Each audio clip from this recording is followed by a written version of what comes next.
Zoning Board of Adjustment, Monday, February 24th, 2025, regular meeting. I hereby declare this meeting of the Howell Township Zoning Board to be open, adequate notice having been given pursuant to the New Jersey Open Public Meeting Act in the following manner. First, on January 2nd, 2025, a copy of said notice was emailed to the Asbury Park Press and on the Star Ledger. Second, on January 2nd, 2025, a copy of said notice was hand-delivered to the clerk of the Township of Howell. Third, on January 2nd, 2025, said notice was posted in the office of the Zoning Board and on the bulletin board in the Howell Township Municipal Building, 4567 Route 9, Howell Township, New Jersey. In accordance with the Fire Prevention Code and for your safety, please be advised that this facility is designed with 2 emergency exits at the front and the rear of the meeting room. Furthermore, smoking is not permitted in the municipal building. Please take note that this meeting is being videotaped for possible future broadcasts on Howell Township TV 77. Thank you. Thank you, Eileen. Can we have a roll call? Mr. Barillo. Here. Mr. Cantor. Here. Mr. O'Donnell. Here. Mr. Roscoe Is running late. running late. Mr. Ryan. Present. Ms. Scottson. Here. Mr. Kabarakis. Here. Chairman Mertens is excused for tonight, and Chairman Hughes, Here. you have a quorum. Thank you. Pledge of Allegiance, folks. Let's.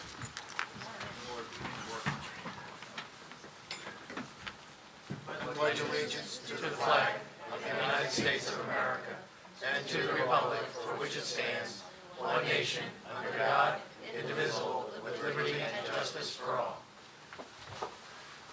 Thank you. Mr. Barr, want to swear in the professionals, please? Please swear the testimony you give will be the truth, the whole truth, nothing but the truth, so help you God. I do. I do. Please state your names for the record. Charles Cunliffe. Jennifer Beam. Professionals are sworn, Mr. Chairman. Thank you. Next up, we have our approval of minutes. Minutes for January 27th, 2025. Eligible voters: Barillo, Cantor, Kabarakis, O'Donnell, Hughes, Mertens, Orozco, Ryan, and Scottson. Do we have a motion, please? I make a motion. Roll call, please. Mr. Barillo. Yes. Mr. Cantor. Yes. Mr. Hughes. Yes. Mr. O'Donnell. Yes. Mr. Ryan. Yes. Ms. Scottson. Yes. And Mr. Kabarakis. Yes. Thank you. Now we have the minutes for December 16th, 2024. Eligible voters: Cantor, Hughes, Mertens, Orozco, and Scottson. Do I have a motion? Motion? Second, please. Second. Thank you. Roll call. Who was second, I'm sorry? Cantor. Cantor. Mr. Cantor. Yes. Mr. Hughes. Yes. And Ms. Scottson. Yes. Minutes approved. Thank you. And finally, for February 10th, 2025, eligible voters: Barillo, Cantor, Hughes, O'Donnell, Mertens, and Scottson. I'll make a motion to approve. We have a second? Second. Thank you. Roll Mr. Barillo. Yes. Mr. Cantor. Yes.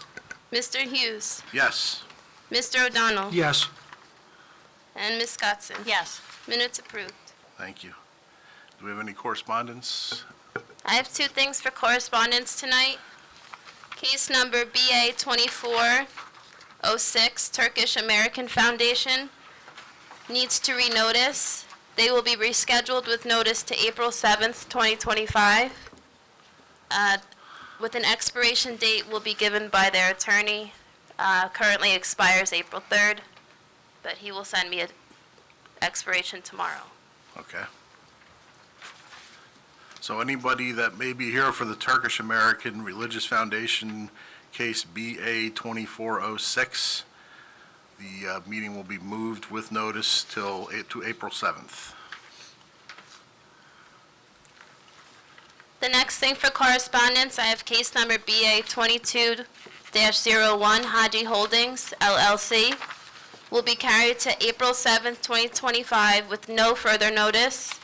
And an extension will also be granted by the attorney tomorrow. Currently, it expires April 3rd, 2025. Okay, so anybody that may be here for case number BA 2201 Haji Holdings, they've been moved to April 7th without notice. That's it for the correspondence, Eileen? Yes, that's all. Okay. And we have one resolution for tonight, case number BA 2414 Springer, the Herbery at Bear Creek. We have eligible voters Barillo, Cantor, Hughes, O'Donnell, Orozco, Ryan, and Mertens. And Mr. Bear, you have Yes. something you'd like to add to that? Yes, Mr. Chairman. I received from our board engineer, Mr. Cunliffe, what I would call 2 clarifications to the draft resolution, which I also reviewed with the applicant's attorney late this afternoon. So, and it just provides more detail as to the location of the driveway that was to be widened as a requirement or condition of approval, and clarifying that installation of curb and sidewalk along the property frontage is also subject to Monmouth County review and approval since it's a county road. And with those 2 sub-clarifications, I would recommend approving the resolution with Charlie's changes. Andy, if I could just jump in, not having to do with the resolution, but I just wanted to let the board know that the property owner reached out to me about the trash enclosure, that we allowed them to have PVC as opposed to masonry, which we typically require. He was concerned about what would be underneath. I checked with Matt Howard, and we agreed that under the guise of not trying to give these farms a hard time on putting forth events, that we would allow him to keep the dumpster in an enclosure, but on gravel. We're not making him put like a concrete pad underneath. So I just wanted to let you guys know that that's kind of what I told him. If it's not okay, let me know and I'll let him know, but I'm trying not to force him to spend a ton of money to put in an enclosure. Does anybody have any issues with that? Swapping out concrete for stone? No. No? No objections? Okay, that's fine. Perfect, thank you. All right, so we'll go ahead, Andy, and do a vote on the resolution? Yes, as I Okay. said, just as clarified by Mr. Cunliffe's comments, which the applicant's aware of. Okay, I get it. And which I did email to Eileen Okay, also late this afternoon, so she has the last version. all right, so you got the ball on it, but we'll go ahead, we have a motion to memorialize that. Motion to approve. Mr. Barillo? I'll second that with Mr. the O'Donnell, changes. second. Roll call, Eileen. Mr. Rossi? Barillo. Yes. Mr. Cantor. Yes. Mr. Hughes. Yes. Mr. O'Donnell. Yes. And Mr. Ryan. Yes. Resolution approved. Thank you. Let's make a note that Mr. Orozco has joined the meeting. All right, so applications before the board. Case BA 2118, Fort Plains Road Partners. It's a use and bulk variance to construct one flex warehouse, one self-storage building. Description of the application is Fort Plains Partners LLC as applicants and Fort Plains Partners LLC, Lot 6.01, and 1499 Holding Company LLC, lots 1503 and 1504. Seek use variance and bulk variance approval to construct one story flex warehouse with mezzanine office space and one 4-story self-storage building and stormwater management systems on the premises known as Block 137, Lot 6.01, 15.03, and 15.04 on Fort Plains Road. This is a bifurcated application, as the applicant is only seeking use variance approval at this time. The application was partially heard on August 26, 2024, when it was carried to September 9th, 2024, with no further notice. After some additional testimony on September 9th, the application was carried to October 28th, 2024, when it was carried to December 16th, 2024, with no further notice. After more testimony on December 16th, it was carried to February 24th, 2025, with no further notice. Now, we have eligible voters, Cantor, Hughes, Mertens, Orozco, and Scottson, but I think we have some people that certified. Can we clear that up? I have Mr. Barillo certified, Mr. O'Donnell certified, Mr. Ryan certified, and Mr. Cabarakis certified. All right, so we have 1, 2, 3, 4, 5, 6. Okay, cool, so we're good to go. I think we're all set. Mr. Pape, Thank you. can you get us caught up with where we're at with everything? Sure. Good evening, Kenneth Pape on behalf of your applicant, Fort Plain Partners. To all the board members who took the time to go through the prior transcripts, thank you on behalf of the applicant and personally, I appreciate that. This is an application that has been presented to the board. Substantively, it's 3 hearings. We've been before you a total of 5. 2 of them, there was just some administrative discussions. The presentation that the board has heard began last August, but the application began 7 years ago. The application began with our clients doing a considerable amount of work to be prepared before they came before the board. And I wanted to take a little bit of time just to point out some of the things that were actually done. I think the most significant was acquiring a right-of-way through the KFC property out to Route 9. If that right-of-way had not been acquired, then the only access to this property would be from Fort Plains Road. We have, I think, 1,000 feet of frontage on Fort Plains Road, and there is no restriction on our property having access to Fort Plains Road. But it was our client's decision from day one to seek an alternative means of ingress and egress from the state highway. There was extensive negotiations, and that right-of-way was purchased. And our client's professional team then went down to the Department of Transportation and confirmed that we're permitted to use that right-of-way access for this property. The second thing that they did is they voluntarily gave up their access to Fort Plains Road. As the board is aware, we're not asking for any access to Fort Plains Road with one exception, and that's an exception that Chief Brian Prochnow, fire official, asked, and that is to have a single driveway with a Knox box gate on it that's worked into our landscape plan strictly for emergency purposes. All other access out onto Fort Plains Road is denied. During the process of working with the board's professionals, the buildings have evolved considerably. The buildings are much smaller than they were originally. The building design has changed from what was original. The size of the 2 flex buildings now, although the ordinance does not expressly state that flex is a permitted use here, there is a flex standard, and we went to that flex standard, and as this board has seen over the last couple of meetings, the buildings have been revised to be consistent with the flex standards. We have historically on this property, there are 34 bungalows. Those 34 bungalows are the subject of a court order that was entered last year in the municipal court. That court order requires that those be vacated, that the bungalow community is to be brought to a conclusion. Mr. Aguiar is not here this evening, but Mr. Aguiar has been the monitor of that, constantly asking that we provide an update.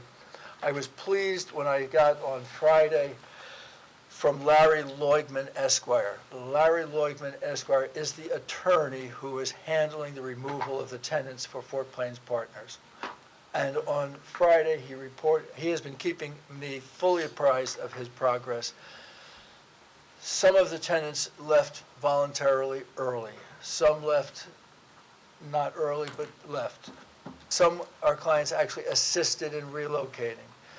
As of Friday, of the 34, 26 are gone, and there are 8 that remain.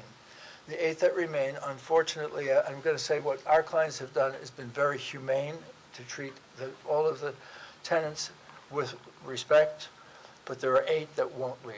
And those 8 are now the subject of litigation, and all of the court dates are scheduled for the month of March for those 8. So the commitment that was made in the municipal court, the commitment that was memorialized in a court order, our clients have diligently pursued it, and I would say diligently pursued it in a humane manner. I put a package together for Mr. Howard, Mr. Aguiar, and for Mr. Bayer, with permission, I'm going to deliver my package to Mr. Bayer now. This is a copy of all of the summons and complaints and the court scheduling dates, together with an outline of what's taken place. Is this the letter you emailed earlier? Yeah. Okay, thanks. Yeah.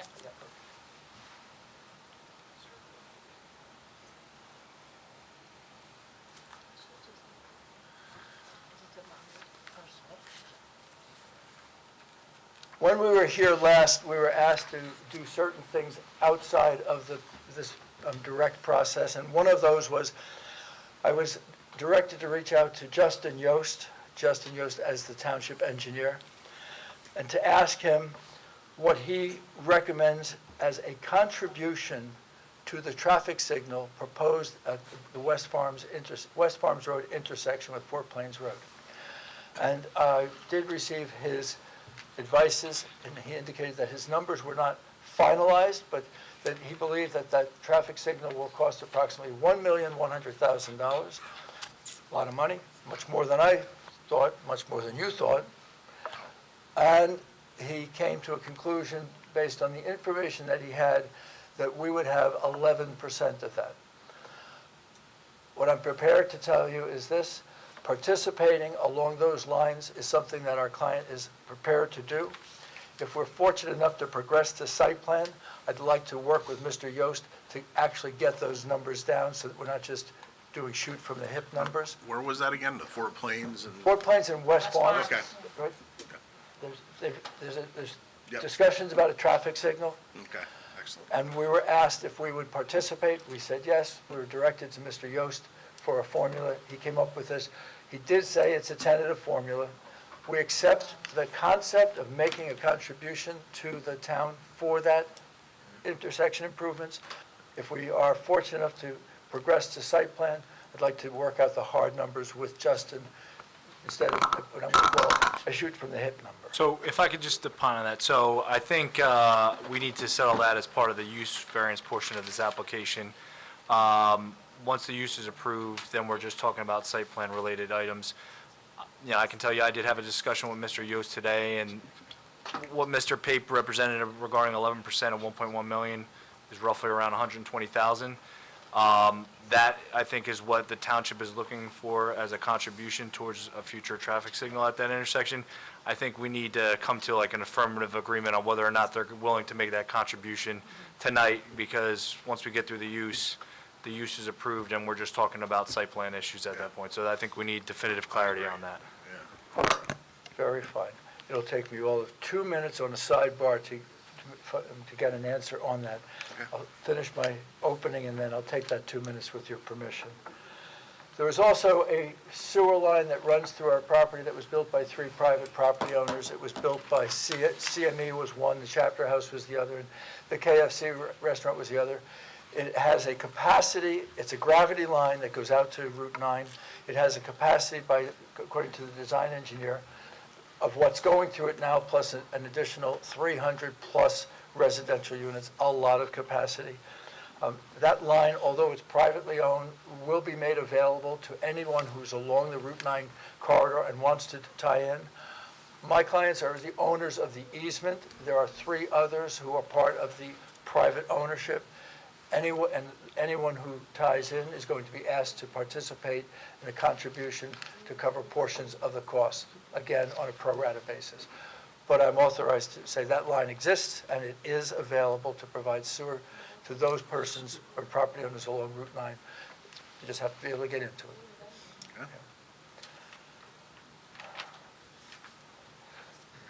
When we were here there were a couple of questions of the engineer that required some revisions. Mr. Aguiar pointed out that he wanted to see a greater number of a larger and greater number of trash enclosures. And there were a couple of other comments. Mr. Louis Ugner is here to present those revisions. There was also a request made to our traffic expert that he consider other traffic generators besides the flex that he had written his report based on.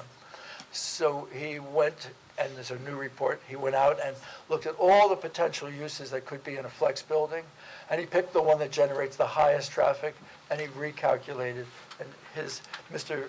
Federici isn't here this evening. He is enjoying his daughter at college at Parents' Weekend, but his associate is here to present those findings. There are also some comments with regard to architecture and interior layout of the buildings, and Erwin Keisel is here to present. And lastly, Christine Cafone is our planner. I just got a text on the We'll way. be here at 7:45. Yeah, she said she'll be here at 7:45, and I said, please do not speed. So Driving 100 miles an hour. she probably is, She's got a little time. yeah. Before we progress to Lewis, if I could just have those 2 minutes to get a question on that number. Can I just get two quick questions? Sure? Just to put on record, I don't know if Andy, if we need to, but I know we had an objector show up, attorney left. oh. Yeah, if we can just clear that. Sure. So immediately after the last meeting, our clients reached out to the principals that Mr. Ronald Gazarovski was representing. He put on the record who his client was, and our clients reached out to them, and they have come to an understanding, and I have been told, just before 5 o'clock today, that they have entered into a written agreement. There is no objection that's coming from TJF. TJF operates a facility, a similar facility, up further north on Route 9 in Howell. I'm advised that there is no objection, and Mr. Gazarovski and his presentation are withdrawn. Thank you for that opportunity. Okay. And then the last one was on our site visits. We just want to get clarity. There's a house between the cottages and this property that someone else owns. Yeah. Do you? Specifically, I have the information here. So specifically, it's owned by Natalia Curatolo. She bought it in 2016. It's a multifamily that literally sits on the back end of your property. So we're trying to figure out what that is, because it's not a bungalow. It's basically between the cottages and, this massive land that you're applying.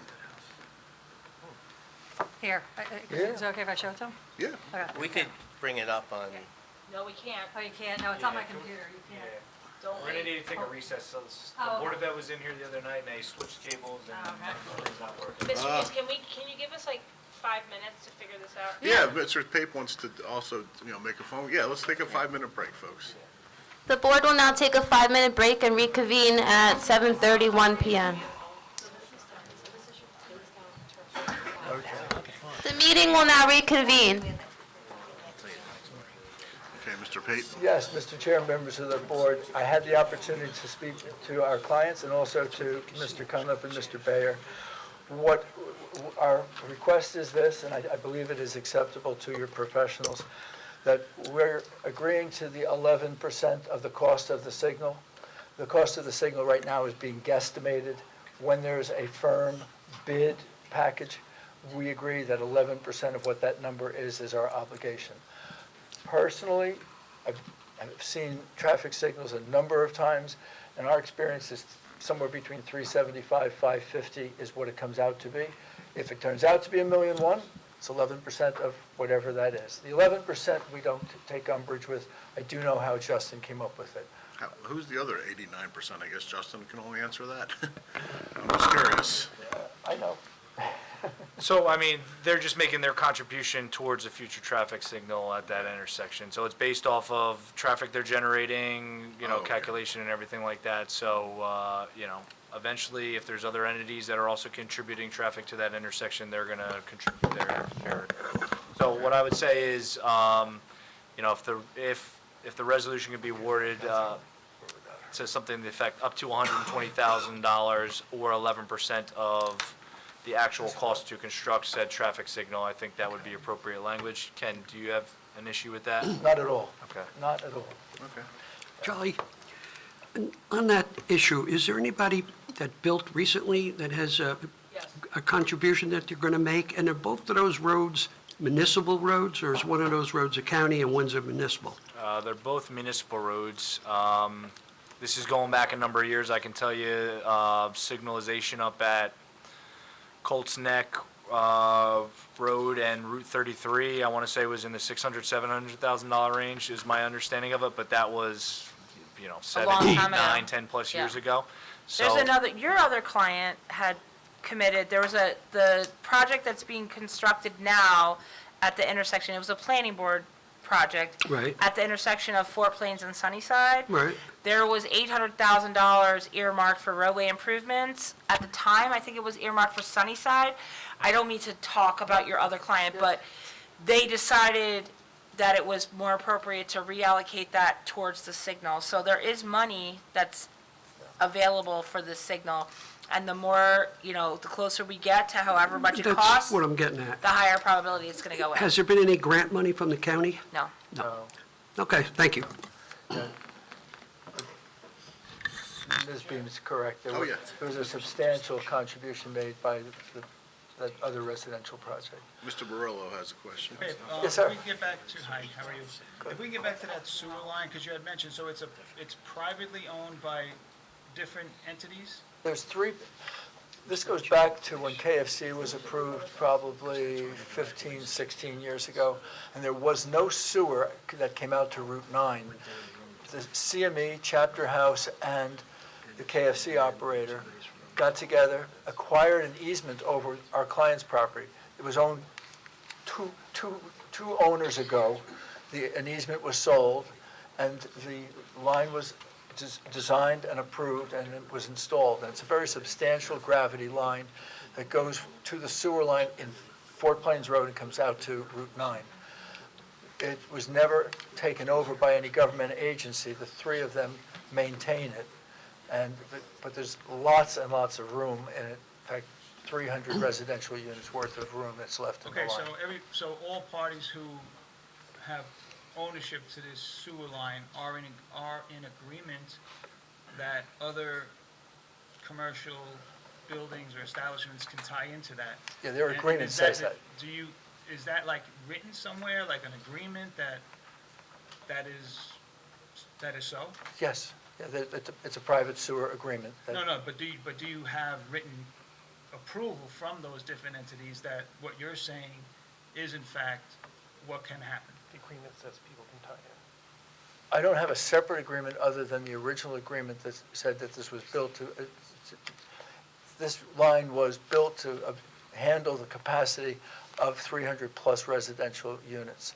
And to date, they've been looking for people to join. If you want me to produce a letter from those entities, I have no problem doing it. I don't think it's CME any longer because CME sold its business, and the people who own the building, I don't think are CME, but it's the same. They sold it. They sold the building too? Yes. Okay, then, Mr. Cunliffe? I mean, so if Mr. Pape is representing that all the entities that have an ownership stake in that easement and the private main in that easement, and that they'll consent to anyone in the future being able to connect to that has frontage on Route 9, and they can procure that as part of a condition of the approval, I think, I'll defer to Andy, but I think that would cover us from that perspective. they'd be thrilled to have people join. No, as long as everybody, Sure. I'm sorry, my mic wasn't on. As long as everybody is in agreement who has ownership of that Well, sewer if line. they're prevented from tying in, that they wouldn't be able to satisfy a condition of the approval, then Okay, it would fail. all right. Yeah. Thank you. Okay, Mr. Pape, you want to continue, sir? Surely, I think Mr. Louis Zugner is our professional engineer. He has testified now at the last three hearings. I'm sorry, did we figure out the house in the middle Yes, we thing? did. Oh, we did, okay. We got so many Yeah. moving parts here. Yeah. Okay, we're good, okay. It's Gilda Radner, it's never mind, Yeah, never mind. Yeah, it's okay, a different farmhouse. all good to go, all right. Yeah. So Mr. Zugner is here to present the additions to the plan that he has added since we were last before you. I'll point out that your professional engineer and planner were kind enough to deliver us reports indicating they have gone through these plans. We appreciate that they did that. We know it was done on short notice. And Louis is under oath, I remind him. His credentials are part of the record from the hearing in August. He is a professional engineer responsible for the plans.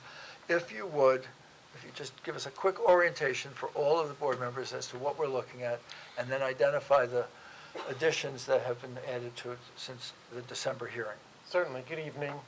I'm not sure the exhibit number, but this is a document dated February 18th, was prepared by our office. It's an update of earlier color renderings that you've seen. A34. I think it's 44. A44, yes. No, A34 is site rendering prepared by Mid-Atlantic dated February 18, 2025. Is that the right one? I think I had changed it to A44. I Okay, messed it up. I have a new one up here, Mr. Pape, if you'd like it. that would be lovely. Thank you. Thank you. If you would. Certainly. So, we did resubmit documents and plans that I would call a more complete resubmission than the last time. It included more detail. And this rendering does show what we've changed, but in many ways, the way I would describe it is we're not introducing anything new. We are addressing certain comments that came out of the last hearing. There's no, call it, significant change to buildings or the site in this rendering from what you've seen in the past. The key revisions that are here, and we can go through them, there was a question on, if you remember in the last edition, we changed the north of building A1, the yard area to accommodate fleet parking and some oversized parking spaces. And at that time, those spaces, the deeper, larger ones were only 10 feet wide. They're now 12 feet wide, and that came out of the discussion we had. Another element around the self-storage building, we had amended that when we split the site. So of course, we now have the two uses. They're separated. There's only an emergency access connection. And when we did that, we wanted to assure we had sufficient parking, not just overall, but on each side. So for the self-storage, we created some parallel spaces along the loop road. Those are now 9 feet wide. They'd been narrower before, and we, out of that discussion, agreed and made those wider. That circulation continues to work well.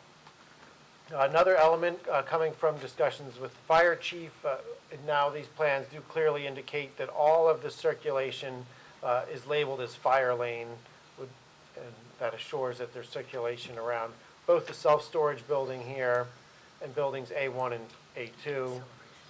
These fire lanes are identified. Another key element, I think this might have come up in the introduction, there was a discussion on trash locations.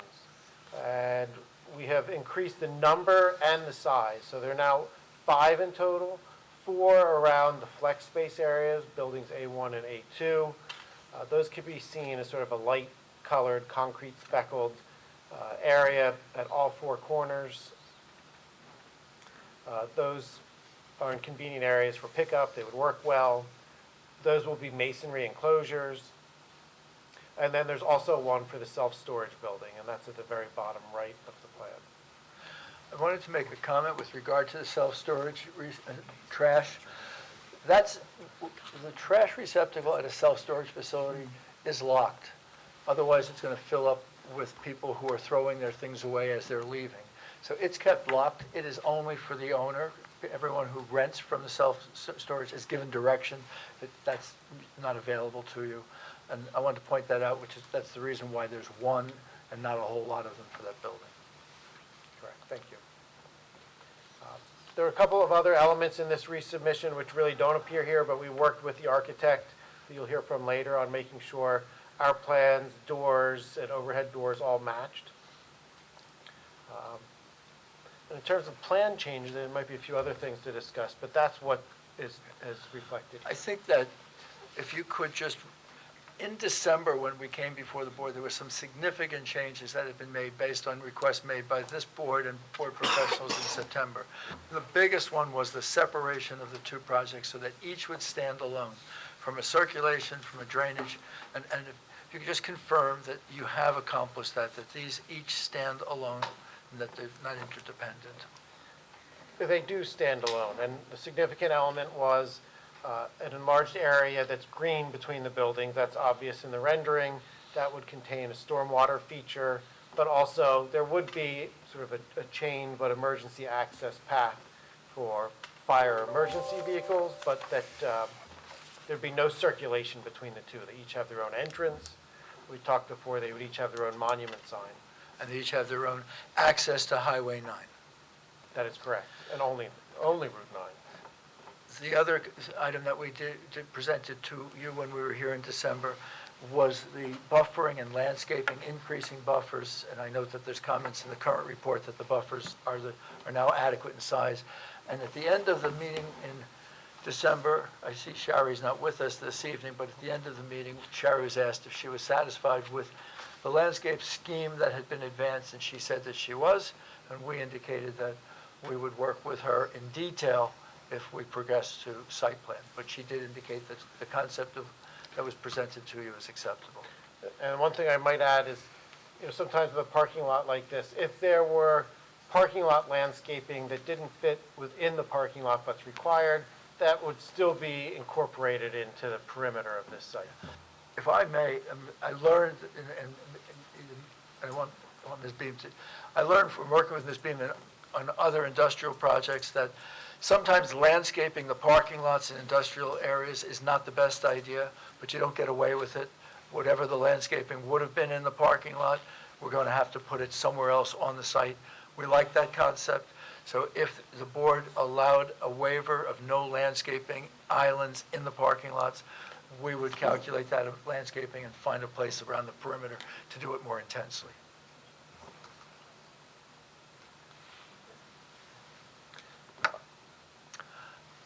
I think that's all that I have of Mr. Zogner this evening.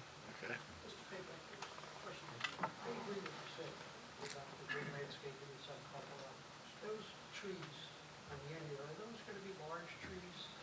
The trees that are at the southern end on Fort Plains, that's an existing woodland. Yeah, the other part, it looks like the Ha- blue trees there. they It's just do gonna be- make it a little tall ones, so they don't have to wait to grow up. I think we have a berm there, don't we? There's a substantial berm, and Shari looked at the materials and the choices and the sizes. We gave carte blanche. We said, as she directs. And I we're com- didn't see any berm, this is. Yeah, it's- yeah. Charlie and Jen, you guys have anything for Mr. Zugner? Yeah, so, Mr. Zugner, I think you guys revised your site layout. Some of the basins at the northeast corner of the property got smaller in footprint and the elevations changed. Obviously, we didn't get a revised stormwater management report on that, but can you tell us how that's going to work? If the basin gets smaller, are we going to be having additional stormwater storage volume in the basin? Because there's limitations on how much you can have, below the lowest orifice and the like. Can you give us some testimony on that? Certainly. So in particular, two basins that are shown here, there's a couple others as well. And among the changes in going to the buildings with the one overhead door to each unit, we went away from the idea of a lowered loading bay, right? These are now at-grade overhead doors. So the grading changed, where before, you can pretty easily imagine that parking was lower than the building floor. That area has been regraded, has come up, has changed some of the grading schemes. So these basins now, the top is higher because the parking lot's higher. It changes the shape somewhat, but it also allows them to be a little bit deeper. So they gain the same volume ultimately. Of course, at site plan, we'd have to go through the full design and again show to Mr. Cunliffe that it all works properly. So there's a slight change there.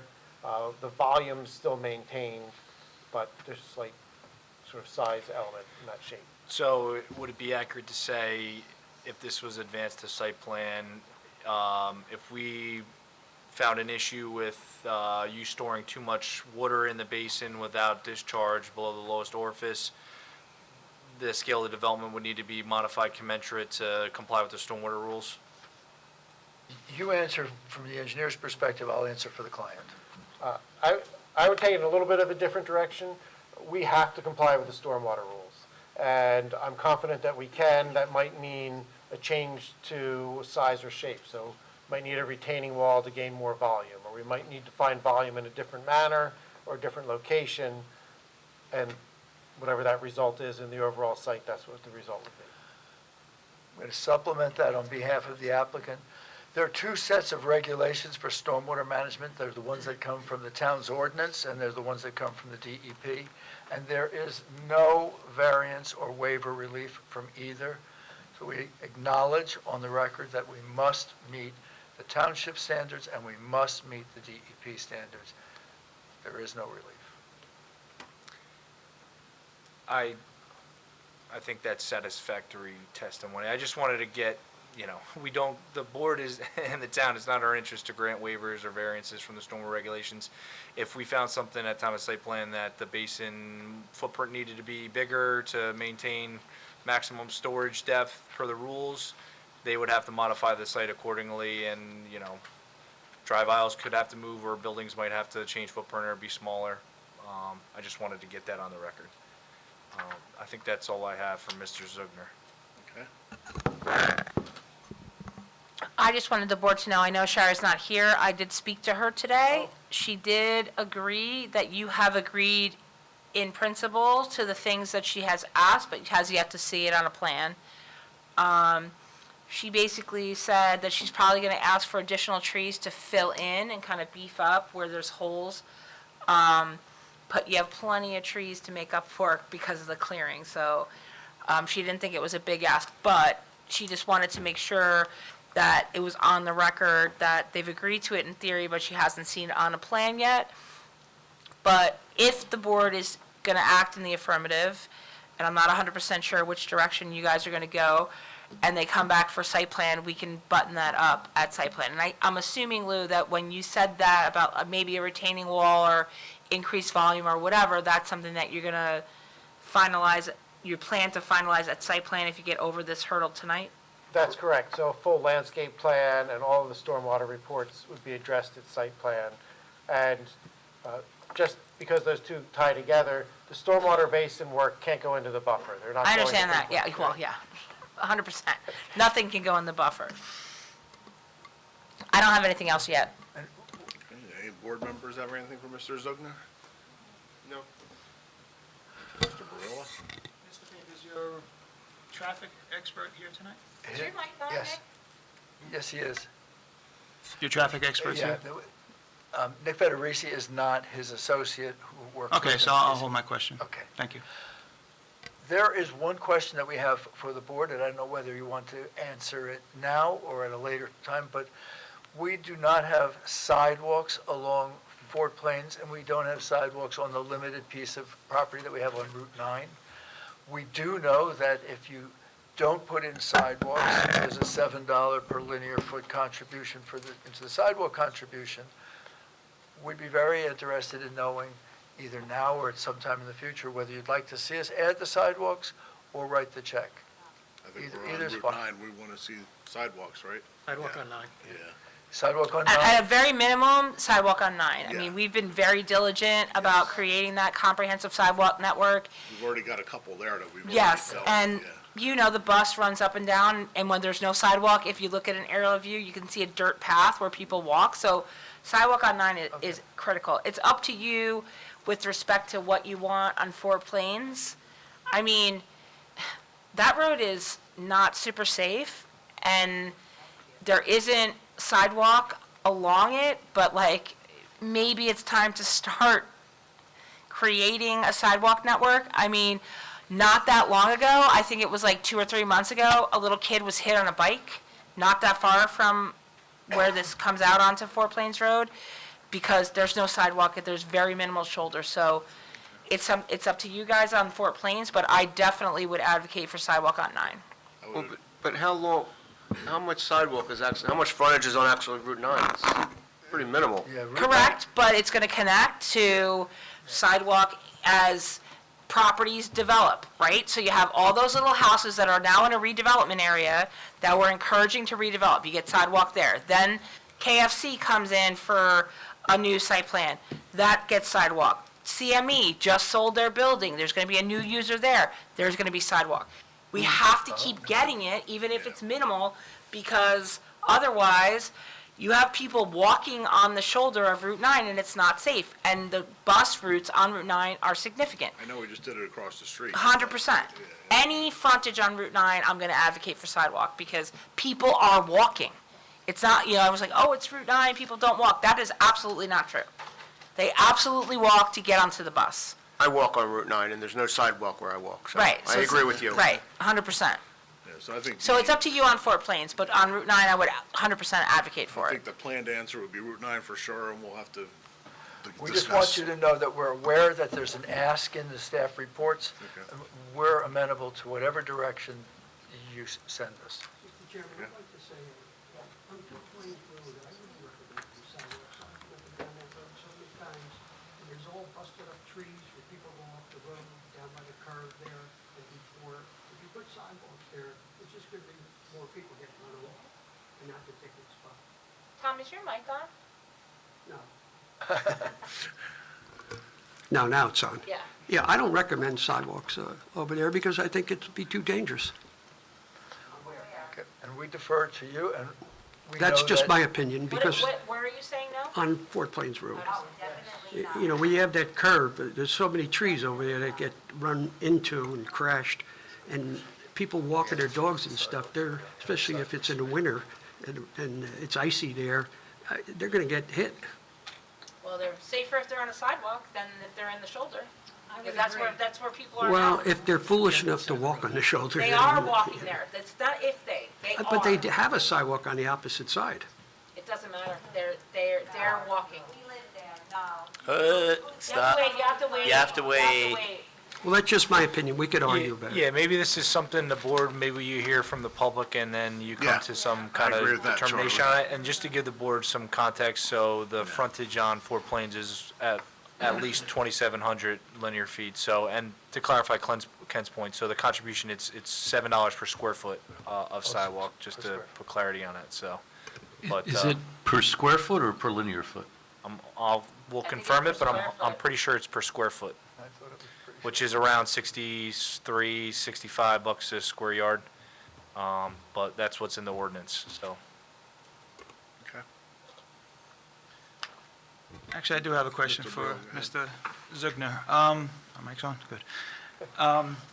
Outside of this application or the acres being used for this application, how much of the remaining land is developable? So the total property is 34 acres, and this sort of window of development we're looking at is 14 acres. And I could try and pull it up. The remainder is significantly impacted by floods and buffers. There is Yeah, that's what I'm some wondering, how section much of- along Fort Plains that's outside of those areas, but not much. And I could go back and see Where the bungalows are. where the bungalows. Up where the bungalows are has been disturbed, and it's not in the wetlands or the floodplains. But other than that, it's almost exclusively constrained. Okay, thank you. Nothing else? Then we can continue on, Mr. Pape. Thank you. I'm going to ask if our architect could return to present his revisions. Thank you.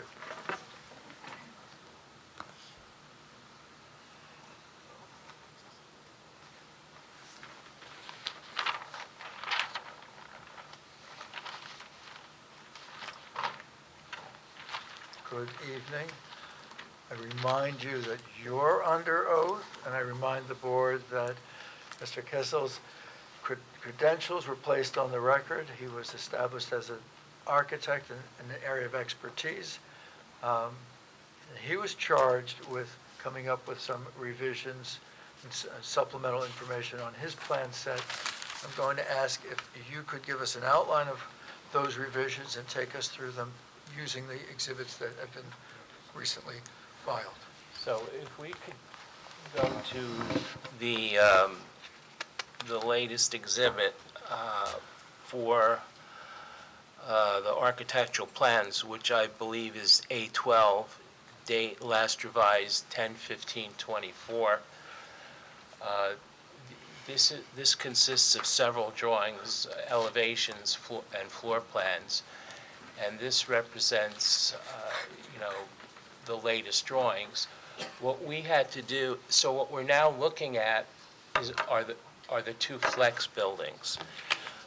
Just to bring you back to where we were, we didn't change the square footage of the buildings. Building A1 is 71,871 square feet. The grading was changed somewhat, so based on the ordinance, per definition, the height of this building is 31 feet. With respect to building A2, the total square footage, including the mezzanine, is 73,081 square feet, and based on the ordinance's definition, is 32 foot 9 inches. Now, when we look closely at coordinating the... Ken, I'm sorry, can we just interrupt for 1 second? Can you give us the date again on the plans that you're referring to? We just want to make sure we're using the right set. 1015. 1015? That's right. 1015. And then you submitted a color rendering as part of this latest submission, right? Correct. Okay. Correct. So, when we looked at the plans closely for the two flex buildings, we found that stairways, that the finished floor elevations of the flex building did not quite, were higher than the grading of the adjacent parking. So what we needed to do is we raised the sidewalks so there's no step to enter the different storage units within the space. So since we raised the sidewalk, there will be a retaining wall on the automobile, on the parking lot side of the wall to accommodate the changes in grade. As you may know, there's a significant change in grade of the two flex buildings. It drops significantly, and as such, we have several different elevations of sidewalk because we have several different elevations of flex space. So in turn, we adjusted doors, we made sure every space had restrooms, and we generally coordinated our drawings with the civil engineer's drawings. There were some elevators, we don't need elevators, we took them out. But other than that, the configuration, and we know that each space has one overhead door on the Route 9 side, and there's no loading dock, it's straight in. So basically, those are the changes to the two flex buildings. Now, Mr. Keisler, just to clarify, so the October 15th, those are the latest and greatest revised architecturals that you submitted? Not the renderings, but the actual floor plans and all that kind of stuff?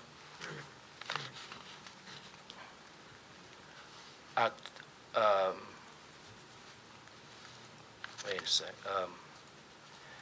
10/15, October 15th. No, those are not the latest, actually. Can I step closer to the board? I was looking. Yeah, because I'm pretty sure we had brought up the issue with some of the units not having bathrooms or stairwells to the mezzanine and things like that. So there should be a later version, correct? Without Yeah. drawings here. I apologize.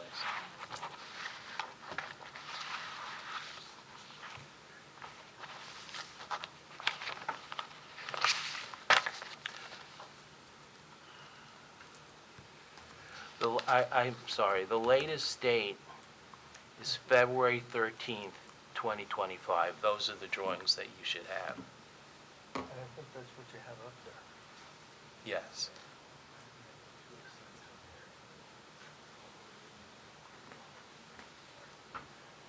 It's hard to read that. I have large versions, but yeah, these are the drawings. They're dated, all dated 2/13. February 13th, 2025? That's it. Correct. Okay. It's the right Got one. marked, Charlie? It's the right Yeah, one. this I was- apologize for misstating. Yeah, I no, was this was reading. submitted as part of the last, Yeah. We presented the right drawing, we just called out the date. he was calling out the date of the last revision, that's what I had pulled up, Right. which isn't the most current. Right, so I just was wanna- reading off of the, the exhibit list. I'm sorry. So what I was addressing were the sidewalks in front of the building. And due to what we've done is we've aligned the sidewalks with the finished floor elevations of the respective suites. And as such, because there are several different finished floor elevations, we needed the sidewalks to be aligned with the finished floor of the suites. So we've done that in buildings A1 and A2. We haven't changed square footages, we haven't changed suite dimensions. We refined the sizes on previous drawings. Where you see a vertical solid line on the drawings, that represents a change in grade of the finished floor elevation. So for example, this building, which is A1, will have two different floor elevations, whereas A2 will have 4 different floor elevations. So, and just to clarify, so you're talking, when you say the sidewalk adjacent to the building, it's on the west side, the Four Plains frontage, where the actual office component is accessed from the parking space. So you're telling me there's a retaining wall in between the sidewalk and the parking area there? Yes. And what's the maximum height of that retaining wall for our reference? Well, the height of the retaining wall is going to be up to 42 inches.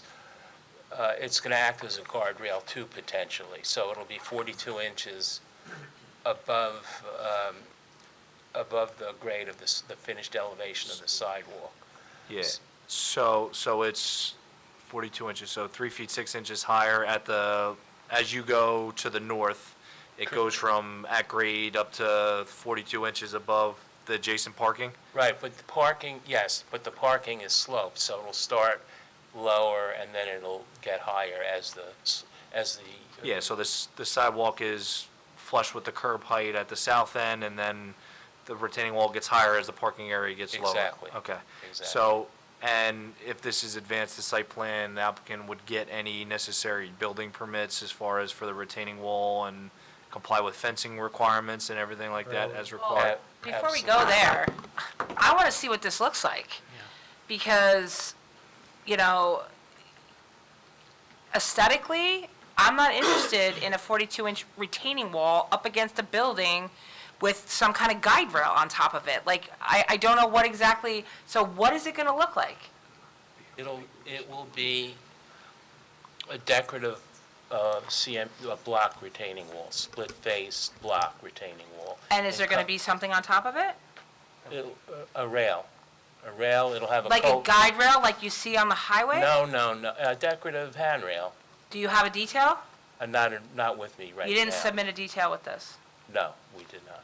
I am not opining on this until I see what it's going to look like, because honestly, I think that every time we come here, there's one little new thing, but we don't have all the new stuff. And so I don't know why this would be on the plans without a detail. I don't understand why you would do that. And I mean, I'm not interested in this looking more industrial than it already looks.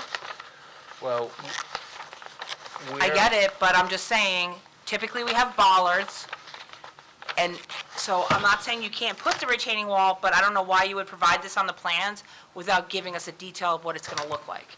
Because people are going to be able to see this, yes? Yes, so Therefore, that's important.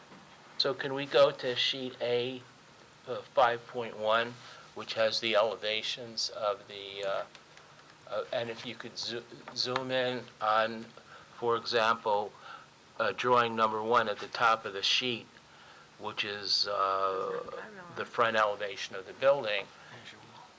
So where's the rail? Where's the guide rail? Well, right now, what we've done, for the sake of this presentation, is we've shown the top of the wall to be where the top of the guide rail would be. Right, but what it's showing is it looks wall, which makes it look nice. A guide rail is not attractive. So you're showing just block. That's not what you're gonna actually install Well, if that- this gets approved. that- And so you're asking us to opine on something that's not actually being shown on the plans. Well, that's, what I'm suggesting here is that this is our current design, which is decorative block to protect the sidewalk. So what we're saying is the front of the building will have a decorative block retaining wall that goes up to the required height of 42 inches. But you just said, literally 2 minutes ago, that there's gonna be some kind of guide rail up there. That's not shown on your plan. I think there's a handrail on top, and I think what Erwin said was that this wall would function as a guide rail. But not that there'd be a guide rail on top of it. I appreciate your interpretation, but that's not exactly what he said. Yes, so. That's what I intended to say. Okay. So what the rendering appears to show is that, you know, you have the retaining wall that's higher, obviously, than the adjacent parking area, but then the retaining wall also extends higher than the sidewalk, which services the man doors to the office space. But you're saying that the retaining wall is going to extend 42 inches above the concrete sidewalk into the building, so it acts as a retaining wall, but also as like a barrier from the pedestrian way, so you're not falling off the end of a retaining wall. It almost serves as like a dual purpose. It's a wall and a handrail, essentially. Exactly. Okay. All right. So, you know, I still think there needs to be a detail. I'm sorry. I mean, respectfully, the testimony has not been consistent, so I understand what you're saying now, but you're not showing it and you're not providing a detail, and honestly, and then that rendering that you're showing is not compliant with our architectural standards at all. So, you know, there's work to be done on this architecture, for sure. If the board is gonna move this forward in the affirmative, the architecture is gonna need to change. Ms. Beam, we've read your comments, we accept them, and we would be very pleased to work with you to satisfy both the municipal requirements. I appreciate that, but let's be clear, my letter is planning review number 6. So it hasn't been rectified since the summer. We're now basically in March.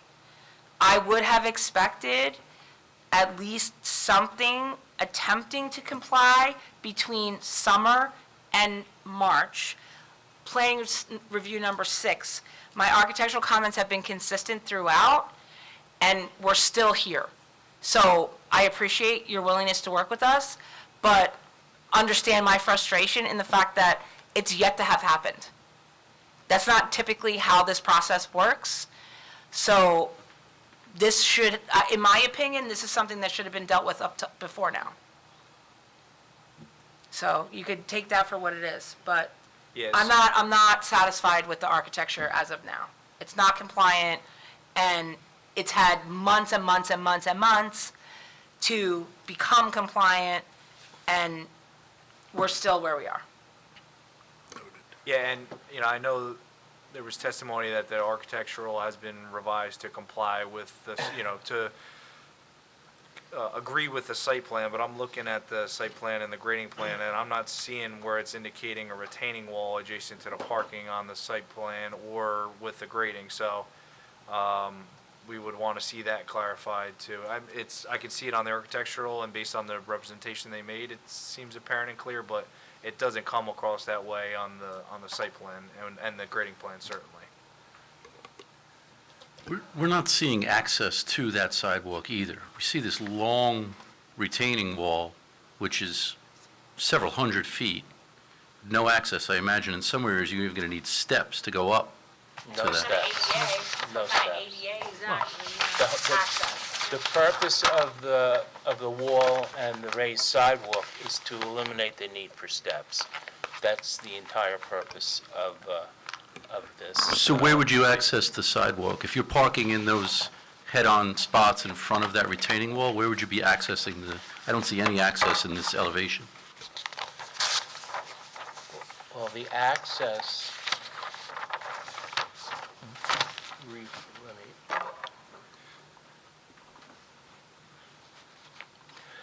So referring to sheet A 1.1, there,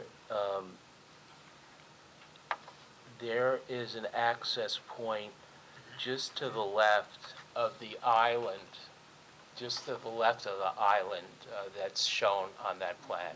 That would be the access point to the suites to the left. So you have to walk down the Yeah. drive aisle through the whole length of the building to then get into the sidewalk at that one island? That's the current configuration And that so, and where's the ADA spots? that has to be coordinated with the simple drawings. This is subject to submission of a formal site plan should we get to that point.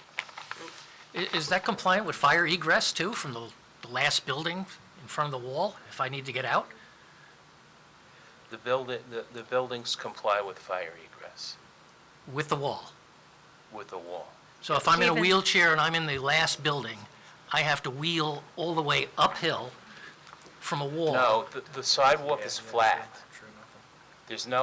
That's the entire point of these sidewalks. They are completely flat, level, with the finished floor of the building. Just the wall changes? Just the height of the wall changes due to, the height of the wall is uniform, the grade changes. The parking lot is sloped, Correct. so the parking, the sidewalk is, like you said, flush with the finished floor of Correct. the building. Correct, and was our solution to bridge the difference, the grade differences associated with this site. So I guess to Mr. Ryan's question, right? So if you're at the northernmost unit in each one of these areas where there's a retaining wall, you have to walk, in the event of a fire, 150 feet adjacent to the building that's on fire just to get away from the building? Whatever because- whatever the distance is, yes. Because I think it's a different. Yeah, but Why wouldn't we just put bollards up instead of a wall? 100%. yes. Is there some, I guess, Mr. Pape, if Mr. Zugner, obviously, we're going to request that he come back to the mic, is there some engineering design requirement that requires this retaining wall here for grading or any kind of other issue? So Mr. Zugner's back on his feet and testifying. Why don't you use this mic right here so that everyone hears you? So I think what's the element here is finding the right route for ADA access into the building. And typically, that's a very sort of detailed, fine step of specific grades, where those spaces go. They have to be at the right slope. These buildings are a little bit more difficult because of the grade change. And this was introduced as a means of getting a path into each of these offices. It was my expectation, because we do have excess parking spaces, that when we came back at site plan, we might reconfigure where we put islands in the different parking spaces to create more access to the sidewalk, shorten these sort of sidewalk ramps, and then find where it was a combination of ramps and steps. So effectively, what this element of the plan is the handicap ramp into the office buildings does need some work in terms of creating more points of access through moving islands around. Are you comfortable that you can do what you just described? So, and as Mr. Cunliffe said, our plan doesn't have all of this grading included at the moment. It would be very fine and detailed sort of steps throughout the process. I did look at it throughout this past week in terms of how you could get access to each of these offices. I believe your ordinance says something about access to the sidewalk. Is it every 63 feet? Every 65 feet. And when I looked at it, we would probably be further apart than that, but that you would have access from handicap spaces onto the ramp, about every 10 spaces. So you would need to separate out and create islands about every 10 spaces for access into that. And then you would also have at the other ends steps. So you wouldn't always be walking that full distance. If you went up steps, you'd be closer. If you went up the ramp from the other side, it'd be a little further. So bottom line is I have looked at it. It can be done. It does need some work to achieve it in terms of getting sufficient access. While you're on your feet, the other side of the building has an overhead door and some man doors. What's the in the event of a fire or other emergency, what is the ability to and egress the building on that side? So from these parking spaces to the other side where there's a man door and overhead door out into the other side of the yard, the building's level inside. So you would walk straight through the building. You could go out either end. And in fact, you could, effectively, if you needed ADA access through one of the service vehicles or trucks, you'd be coming in through that overhead door on the other side. At that end, it's just flat going right out to the overhead doors are at grade, they're not loading docks. That's correct. So these walkways, then, if you're at different levels, and I know these are individual units, but if someone's gonna go from this unit here to this unit, they gotta walk out into the parking lot and then back into one of these elevated walkways? I believe it's every 3 units, there's a step in grade of some distance. Is there a step, though, within that, or is it blocked off and you have to go out and around? So, and I'm not sure right where we are here, but if this line on the left here where the island is, if you imagine that's the step of a couple of feet, the walkway would continue, but the ADA access would not. So if you came out one to get to the next, you would go up steps.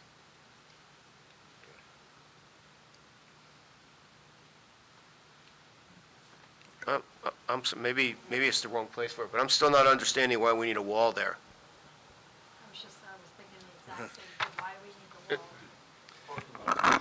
So Yes, people they're, don't fall. in this particular, Oh, okay, Part because of the the- sidewalk's elevated above the parking lot. So- yes. Oh, I So the gotcha. building finished floor is at 113. The parking area in this picture slopes from right to left, downgrade, and it's, roughly flush on the right-hand side, and then there's multiple feet of fall as you go down the parking area. So here, the wall might be 4 feet high above the parking area. Here, it might be flush. Mr. Zugner, when you said stairs as another, were you saying that stairs could be added here? Right, in my belief, the sidewalk continues, but you would need stairs. And that on the parking lot side of anywhere above whatever the elevation requirement is, there would be a handrail. It would be like, rungs and a railing. So to me, this is more a handicap ramp into the building. The aesthetics, I would assume, would tie into the building. But it's more than just a handicap ramp where you'd have exposed concrete. It needs some decorative work that would match the base of the building.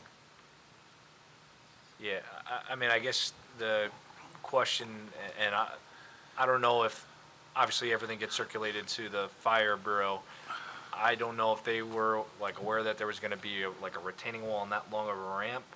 I get you say there's the rolling doors on the other side of the building and people can walk out of there, but if there's trucks parked in front of that for loading and unloading and there's a fire, I'm looking at the dimension here, 53 and a half, 53 and a half, 54 and a half. You're looking at anywhere from 130 to 150 feet if you're in this unit in a fire, that you have to walk next to a building that's potentially on fire before you can get away from the building. Is the loading bays also on, obviously, if that's the contour of the land, do they go straight in, or do they have ramps up and down? And So again, on the other side, that's why there's larger islands, the parking lot sort of drops at different steps, but the loading bay is flat, there's Okay. direct access into the Straight in, loading okay. bay. Mr. Chairman, Yes, sir. when you say steps, that's 150 feet distance. You got your mic there, Tom? Wheelchair, if you're going down a sidewalk, wouldn't slopes be better than steps? So, Or am I wrong there? If you imagine, and there's many accesses like this, maybe even out front here, where there's an area that ramps in for handicap access and a separate area for steps in. So here it would be along the face of the building. You might come from one side on the ramp, but from the other side where the grade's lower, you would come up steps. So if you chose to use steps, you could come in on steps. If you needed to take the ramp, you could come in the other direction on a ramp. So there'll be a ramp for the wheelchairs to use and steps? Correct. Okay. Any more questions, anyone? Jen, do you have any? No? Nope. Okay. All right.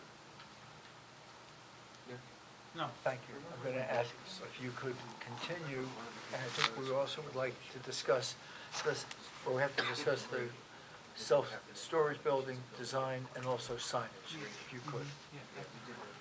Yes.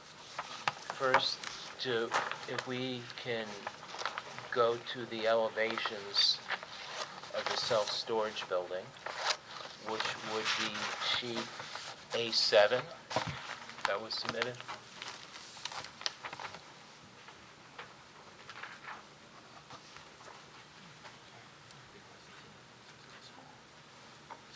Can we go to sheet A7 if you have an opportunity? So we've attempted to improve on the design of the self-storage building. We read Ms. Beam's letter. We understand that it's still not satisfactory, but I would still like to explain how we address the elevations. And basically, this approach addresses all four sides of the building, where what we've done is we've increased the scale of the windows, and we've incorporated horizontal and vertical elements in the building to give it a smaller scale. So there's the lowest level of the building will be split face block, which is a decorative block. The tan level is represented by horizontal siding materials that again give it a smaller scale appearance. And the top of the building, which we talked about last time, is a mansard, which is a sloped element that looks like a roof with vertical lines down the front of it, interrupted by dormers. So what this does is again, it gives it a less industrial appearance, and it also breaks up the building both vertically and horizontally. And to the left of the north elevation is where we've indicated the proposed sign location. So as I've explained the elevations of the building and the adjustments we've made to the storage building, I like to address our intent for signage. So starting with the flex building, which we're on, we're showing on the drawings near the entrance a 12 4x44 long identification sign that would be the brand identification of the operator of the storage facility. That amounts to 547 square feet. We believe that represents 9% of the first floor facade per the ordinance, per our understanding of the ordinance. This building will also have a monument sign. It's not shown on the current engineering drawings, but it will be placed in accordance with the code, with the zoning ordinance requirements. With respect to the flex building, this will also have a monument sign that identifies the name of the building, which name we don't have right now. We're also proposing a 4x15 or 60 square foot each sign for each tenant that will occupy the building. And if you go to the elevations of the flex building, those signage areas are represented by the dotted lines near the top. That's not a final location, but that's what we've shown. Now, we have indicated nine signs on the building 8. So building A1 has 7 signs, which correlates with 7 potential tenants. Building A2 has 9 signs, and that was inadvertent on our part. Our intent is to have 8 signs, 1 for each tenant of the building. So that corresponds to the need for each tenant to have some form of identification. and if I didn't say it before, the Flex building will also have a monument sign at the entrance. But that monument sign, which is not now shown, will comply with the requirements of the sign ordinance of Howell Township.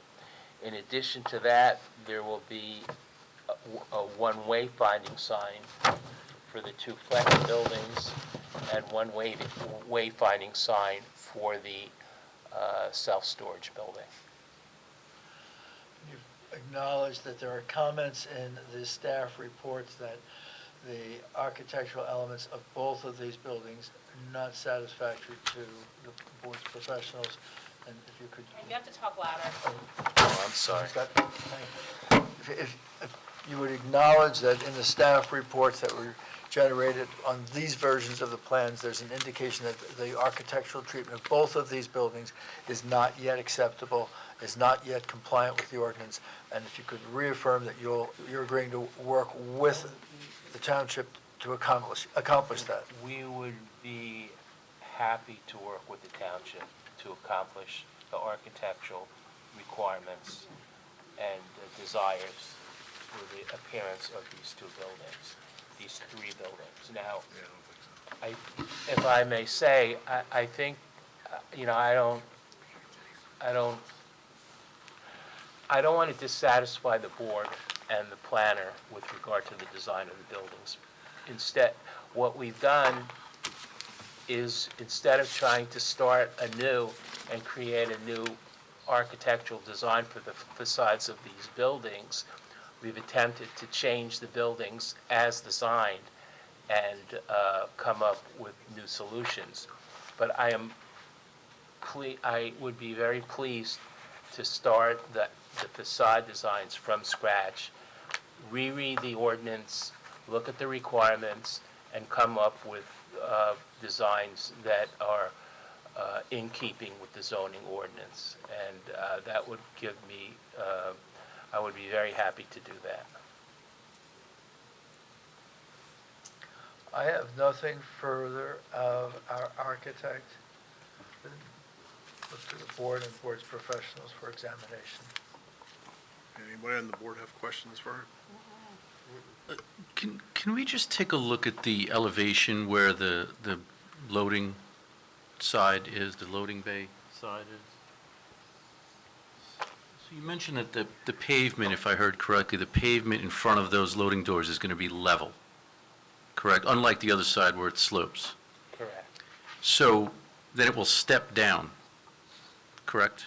You're going to have Well, it. yes, so in looking at that drawing, you see a vertical line kind of 2/3 of the way from right to left. There's a vertical line. That represents the change in grade at the building. So on the right, we have a low finished floor height. To the left, we have a higher finished floor. And that was reflected on the floor plan. So as to how that transitions, I would defer to the civil drawings, to the final, to the design, the site plan design, should it go that far.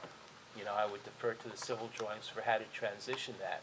But what you see here, you see on the right side, there's 3 overhead doors and 3 person doors, and they're all walk-in at grade, so there's no step at all from the Route 9 side of this building. You just walk in to the straight with no steps. Approximately how much is that step down in that one spot right there? Approximately. Let me put my glasses on.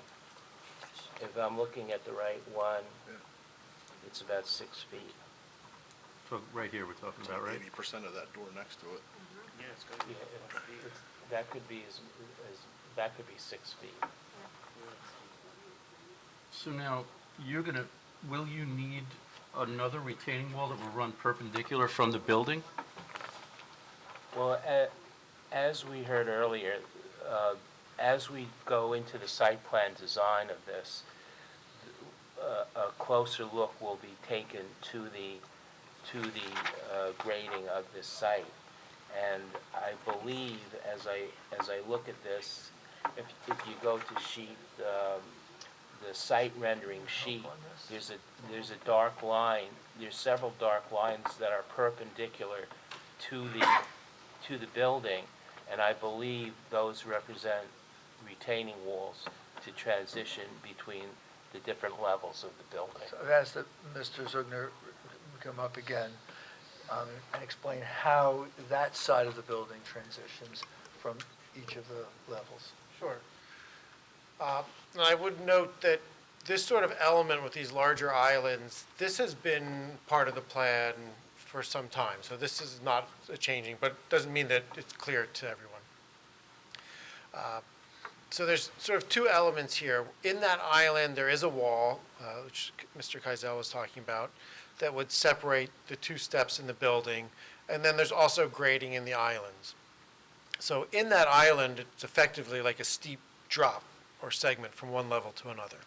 Then as you get into the yard area, the concrete is flat across the building. It's slightly sloped out in the parking. But then as a vehicle comes to each of those island areas, there's like a, sort of a drop in the parking lot. It gets steeper, then flattens back out. But that's sort of spread out across the parking lot, so it's not it's a drivable drop. So you've probably seen that before, like if you're in a, car garage or something relatively flat, you go down a ramp to the next section. Thank you. More questions from the board? Okay, I'd like to take 3 minutes to consult here. So Eileen?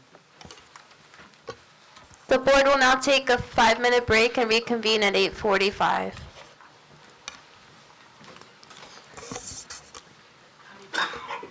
The meeting will now reconvene. All right, Mr. Pape, we just took a break, so we wanted to talk with Mr. Jackson real quick. Surely. Thank you, Mr. Chairman. If we could carry 645 Oak Glen. Okay, what do we have, Miss Eileen, for our friend here?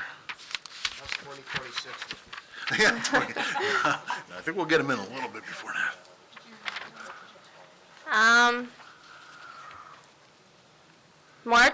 I'll just give you the list. March 10th, I have 4 applicants on. March 24th, I have Mr. Pape for use variance to go first. April 7th, I have 4 applications on. Is it Mr. Pape's one, the only one that night? Or Well, he's requested to go first, and since it's a use variance, nobody else wants to go. What case is it, Ken? It's Gateway. Gateway. April 14th would be good, if you have that. No, I could do April 28th. That works. I have nothing scheduled, okay. That works. is that okay, Mr. Jackson? Yes, and we'll waive the time period until then. I'll confirm that in writing if it's applicable. Thank you. Thank you very much. Can we get an extension of expiration? Yes, we will Take provide. care of that? Okay. Yes. All right, thank you, sir. Thank you for the courtesy of letting me come up. Have a good night. Thank you. Good night. Good night. Good night. Thank you for your indulgence, Mr. Pape. Surely. Okay. I think we had do we have any questions for the professionals for architect? We're good? Sir. Okay. All right, Mr. Pape, we can continue. My only comment with regard to the architecture is that we recognize that there's work to be done, and we would hopefully have the ability to progress to a site plan. And every one of the questions, every issue that Ms. Beam and this board has brought to our attention will be addressed to your satisfaction. I think we have a long history of satisfying Ms. Beam and this board on architecture. Okay. With your permission, I'm ready to go to the third professional witness. Thank you. Yep. Our traffic expert this evening is Patrick Downey. Patrick is with Nicholas Federici and was involved in the research that was done to prepare the revised report. He hasn't testified before this board, so if we could take a few moments to have him sworn, and then we'll share his credentials with the board. Very good. Do you swear that the testimony you'll give will be the truth, the whole truth, nothing but the truth, so help you God? Yes, I do. State your name for the record and spell your last, please. Sure. Patrick Downey, D-O-W-N-E-Y. Mr. Downey, take a few minutes to share with the board and the public your professional and educational background. Sure. I have a Bachelor of Science degree in Civil Engineering from Rowan University. I'm a licensed professional engineer in the state of New Jersey as well as Pennsylvania. Certified professional traffic operations engineer, principal with dynamic traffic with going on 10 years of traffic engineering expertise. I haven't had the pleasure of testifying before this board before, but I've testified before dozens of other boards throughout New Jersey. Is your license in good standing on this date? Yes, it is. Mr. Chairman, I respectfully ask that you allow Mr. Downey to testify as a traffic engineer this evening. We do accept his credentials, and I would like to take one quick pause here. New with the chairmanship, anybody that may still be sitting in the audience for BA 2118, that's you guys, I'm sorry.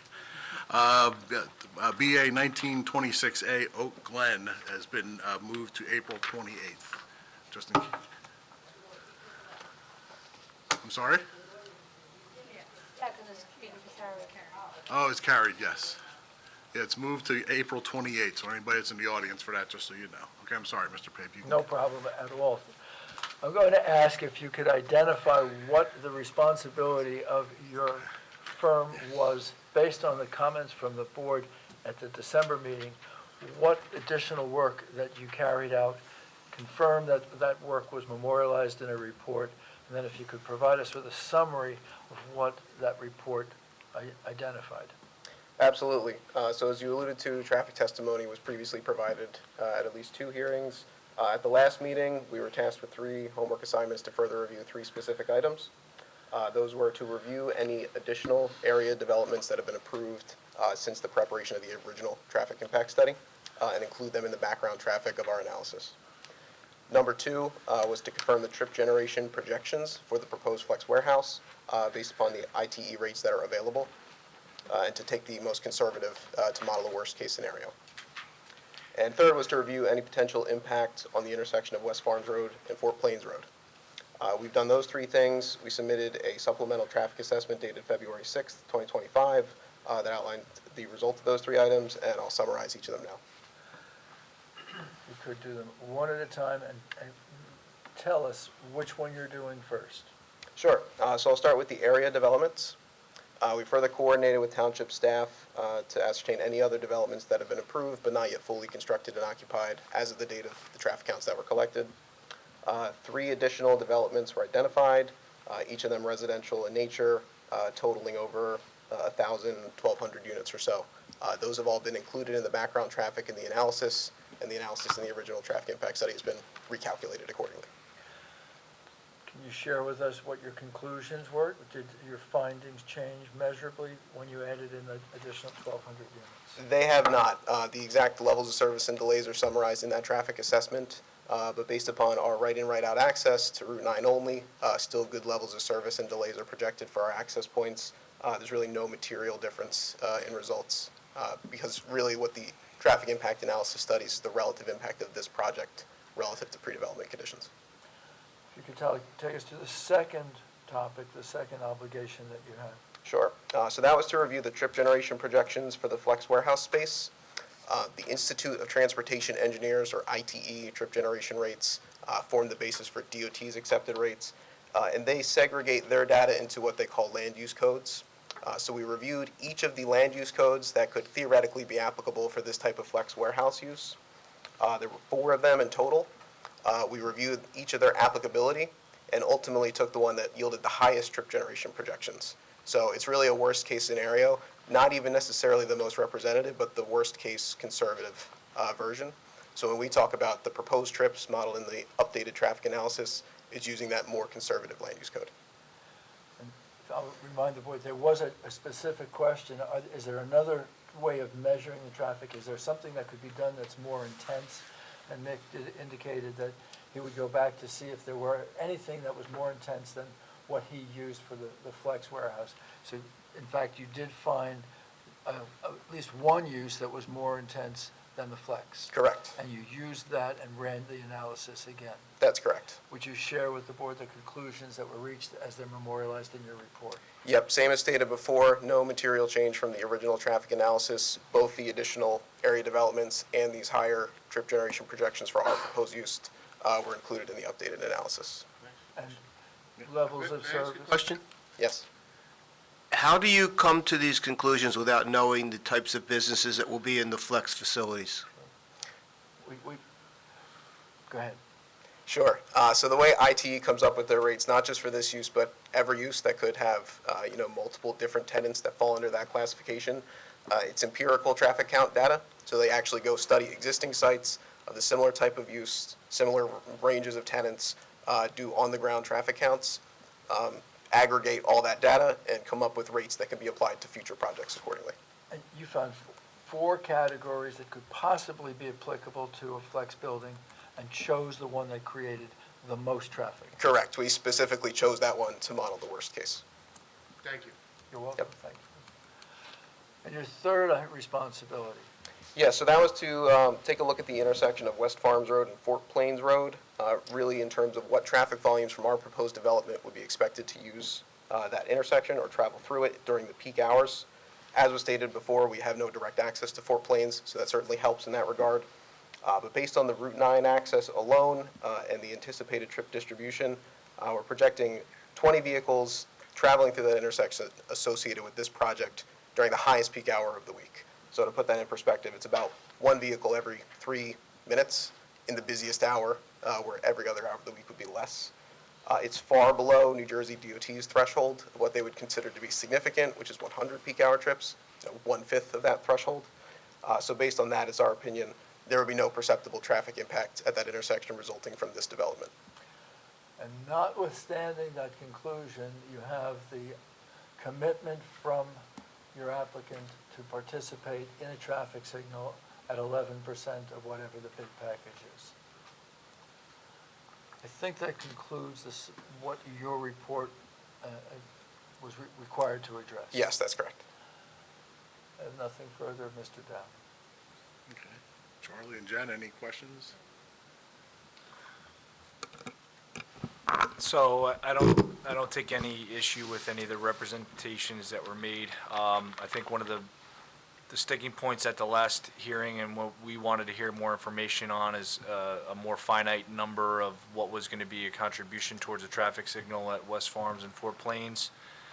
I think during some of the public comments at the last hearing, you heard concerns about the jug handle at West Farms and Route 9 to go, if you're exiting the site coming southbound, to go north on Route 9, you have to use that jug handle, and, you know, what does that look like during the peak hour? And then people potentially making the right onto West Farms and the right onto Fort Plains to go all the way up to Burgerville to utilize the light there. You know, that 11% or the 120,000 that was discussed earlier, you know, that was discussed with the township engineer, Justin Yost, and, you know, I think that goes towards resolving that concern that was brought up by the public. I don't take any exception to any of the other testimony that's been provided so far. Ms. Beam, anything? Yeah, No, I don't have an issue at all with what the testimony was. The only thing I just want to bring up is that, as you guys know, that intersection, Route 9 and West Farms, has been quite a problem lately. I guess it was, last week? 2 cars crashed into each other and burst into flames. So, you know, there's been quite a number of major accidents at that intersection. So, you know, it's just, I get it. You're not causing the problem, but just adding volume is concerning, because that I don't know what about that intersection causes so many problems, but there's like a major accident there like every other week, looks like. I noticed that. Okay, thank you. Any board members have anything for traffic? Yep. Okay. Mr. Ryan? Mr. Downey, the traffic survey that you did is showing the impact of the facility with additional traffic coming off Route 9? Yeah, so the 2 intersections analyzed in terms of level of service and delay are the 2 driveway intersections along Route 9. So essentially ensuring those driveways can operate efficiently. And the driveway that is for the first building, right off Route 9, not the flex buildings, but the storage. Yep. How much space is there between the egress off of Route 9 to where the deceleration lane going into Home Depot is? Because it looks like they oversect on the drawings. The exact distance to that lane, I'm not positive. I know the separation to the next driveway down the road is about 250 feet or so, with the transition being Into Home Depot. Correct, and with the transition for the lane being somewhere in that space. It's something DOT always looks at with scrutiny during their reviews, and their requirement is to be outside the full width of the turn lane at a minimum. So we can certainly commit to satisfying that, because that will be their requirement. If it is located partially within the transition, that is permitted by DOT, not just for this project, but in general along state highways. So as the traffic is building on Route 9, as it will do going forward into time, does that become a tougher turn trying to exit the property? Over time, assuming background traffic continues to increase, yes, and not just for this intersection, but all. As part of our analysis, that's really the purpose of kind of facet one of what I spoke about earlier, is getting an idea of what the expected growth is in the foreseeable future, and then also applying, in addition to that, DOT rates for what they project traffic to build on an annual basis moving forward. Okay. And in this section of Route 9, currently, what is the cars per hour there? So obviously varies by peak hour. In the three that we have analyzed, morning, evening, and Saturday, about 1,200, 2,000, and 1,600 in the southbound direction only, our side of the highway. Yeah, that's each all of we those would 3 hours. Is that just cars, or is that including trucks? Total vehicles, yeah. Would you say the numbers one more time, just for clarity, and portion each one to a time? Sure. Actually, here, let me put this. So I'm referring to in the updated traffic assessment dated February 6th, figure 2. Morning, evening, and Saturday peak hours being 1,200, close to 2,000, and close to 1,600 in each of those 3 hours respectively. Okay. It's roughly about 2,000 at peak would be currently. Yes. Thank you very much. Mr. Barillo, did you have something? Yes, I'm just looking, and I understand it's not drawn to scale, but the architect's rendering showing the drive, the ingress egress for the flex space traffic going in and out. I think it was testimony of the last traffic engineer that a WB 67 tractor trailer would be able to get in and out of the complex. I'm just looking, and a WB 67 exiting onto Route 9 South, did you look at, will that truck drive or have to move into 2 lanes of traffic in order to make that turn coming out? So at the location of that driveway, it's prior to the opening of the 3rd lane, so there's a very wide shoulder. It effectively increases your turning radius for a truck. So that wide shoulder actually goes a long way to making that turn easier. I don't know if Mr. Downey is aware that that Nick went to the DOT and got the driveway radii redesigned specifically to accommodate an articulated tractor trailer. So the new intersection of the KFC drive with Route 9 will be rebuilt specifically to have turning radius that makes certain that the tractor trailer, if it's coming out, and we don't anticipate that there'll be many, we're not targeting them, but if one came out, it would go into the 1st lane. And we can make that commitment. That was done with the DOT 2 years ago. And is there a deceleration, will there be a deceleration lane going into that entrance? There will not be a dedicated deceleration lane for the driveway itself. The radii would accommodate turns, but there would not be an additional lane. The additional volume, particularly the volume of tractor trailers, would just be nowhere near what's required to warrant a dedicated turn lane. Mr. Cunliffe? I can't opine on something that we don't have or seen in front of us. It is the DOT's right of way and their access, so they're gonna, review. I imagine this is a major access permit for this? Yes, correct. Yeah, so they're gonna review the geometry and require any modifications that they need to have the applicant demonstrate that the access can satisfy their requirements. And that's gonna be made a condition of any board approval. If that's something that you feel like you wanna see as a board, you could certainly request it, but, that's something that typically on this kind of instance falls under DOT's jurisdiction. Okay, thank you. Anybody else? No. All right. Thank you. Thank you, sir. The fourth and final professional witness this evening is Christine Cofone.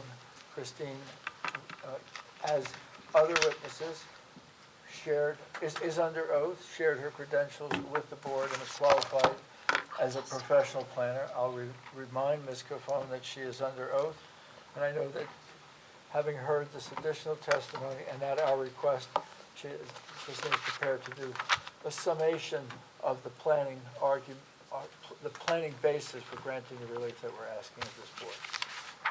Yes, so good evening. For the record, Christine Cofone, acknowledging that I am in fact still under oath from the last hearing where I did provide all of my direct testimony and the planning testimony was complete, but given the fact that we've made some plan changes, we thought it would be best if I came back and just did a summary, plus it's been a minute since we've been here on this. So a couple of things, right? We're in an HD1 zone, which I think at the last hearing what I did was I read into the record many of those uses permitted in the HD1 zone, just to remind us that what we're dealing with is a permissive commercial site, right? This is not, well, we need a use variance, the self-storage portion is permissible, the flex space is not.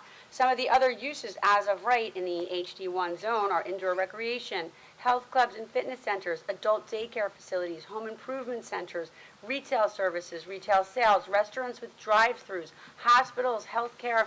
So again, this is a permissive district. The other thing that I would want to point out is that the two latest iterations of your master plan from 2019 and 2023 both talk extensively about creating economic development opportunity and also developing vacant or underutilized properties. So this is, an undeveloped vacant site in the Route 9 corridor. So certainly aligned with those principles in your most recent iterations of your master plan. Now, what is it specifically, and I testified about this last month, about this property that makes it uniquely or particularly suited, doesn't have to be uniquely suited, but particularly suited for this use. And I think, one of the things that I can't get away from as a planner is the geometry of this site. This site has about 200 feet of frontage along Route 9, but then it runs back for over 1,600 feet. So it is a very, very long and thin, skinny site, which, that's a difficult layout for a retail commercial shopping center. So I think that the use program that you have is really particularly suited for this proposed use.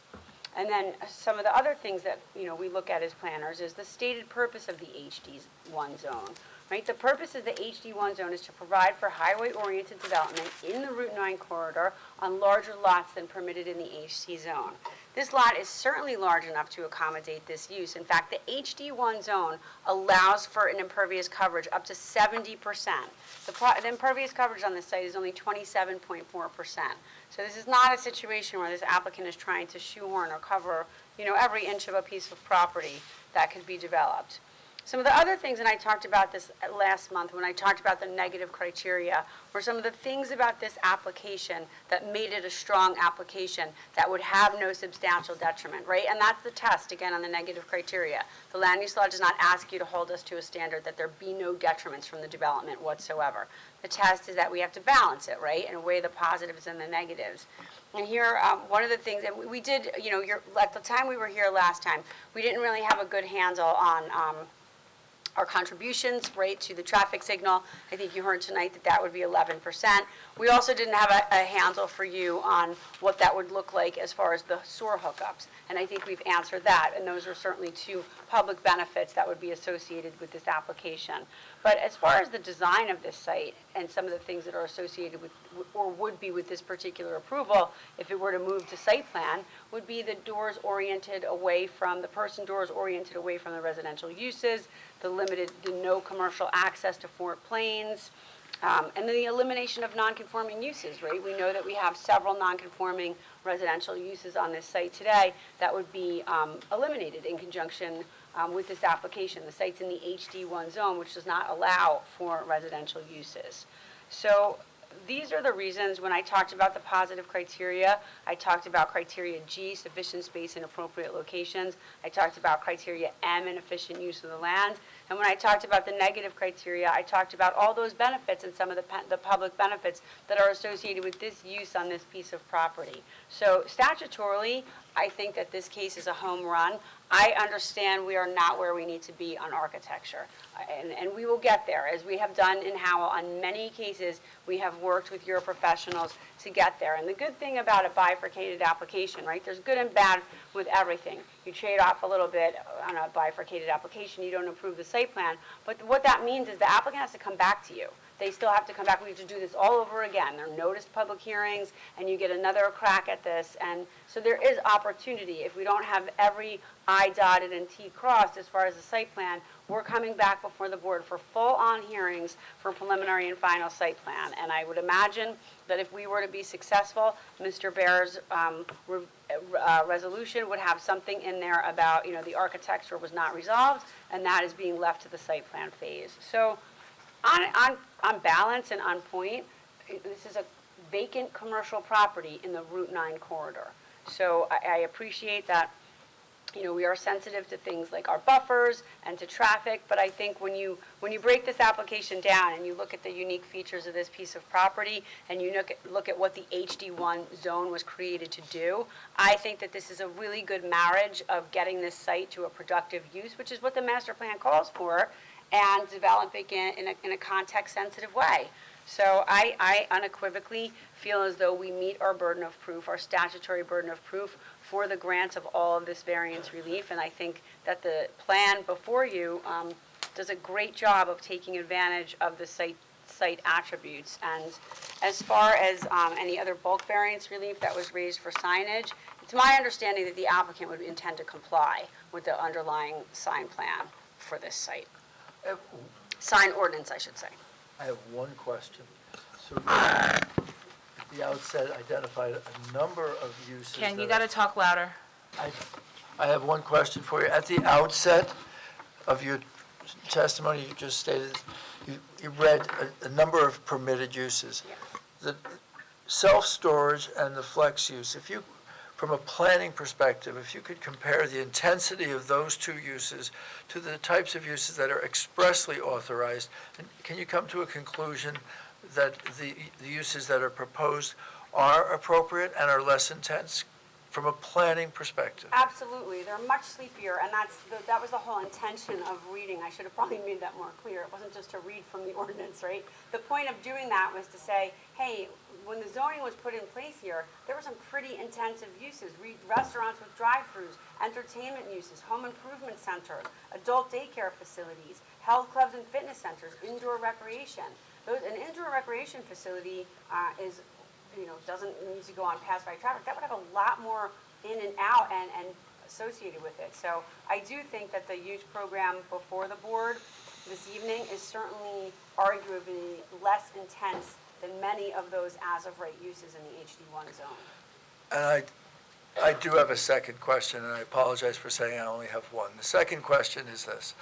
This property has substantial frontage on Fort Plains Road. This HD1 property has substantial frontage on Fort Plains Road. There is no prohibition of accessing Fort Plains Road. In fact, when we're to read the ordinance, it's a permitted access point to the site. So those more intense uses could be developed on the property, and if someone, not our clients, did not have the foresight to go and purchase the right-of-way out through the KFC driveway, and they just developed this property consistent with the ordinance, they would be permitted to send their traffic out onto Fort Plains Road. Yes. And does that play into your analysis as to this property being, this application on this property being appropriate and suitable? Yes, and I glossed over it because I did talk about this extensively at the last time we were here. So one of the things I said tonight in the betterments of this application was the no commercial access to Fort Plains. So I should have elaborated on that a little bit more. But when I say no commercial access to Fort Plains, I should have also said, there's nothing precluding this applicant from having the right to access Fort Plains for a commercial use. We are a commercially zoned property, and there is absolutely no restriction on running commercial traffic out to Fort Plains. And the applicant has offered that to the township as a condition of any relief that this board grants, that they would forego the use of Fort Plains Road for all purposes of access other than the single fire access requested by Chief Prochnow. I have nothing further of Ms. Cafone, and she is available to you and your professionals. Okay. Mr. Beam? So while I agree with a lot of what was said, there's a couple things that I think it's important for the board to know. We recently did a land use amendment to our master plan where we evaluated flex space. Not only did we provide a definition in the ordinance, but we also identified the zones in which it would be acceptable, and those are HD3, HD4, SED, basically. So it was not that we haven't looked at it. We did look at it very recently. I think the master plan amendment was last year or the year before. All the years are blending together. Maybe it's 22 as well.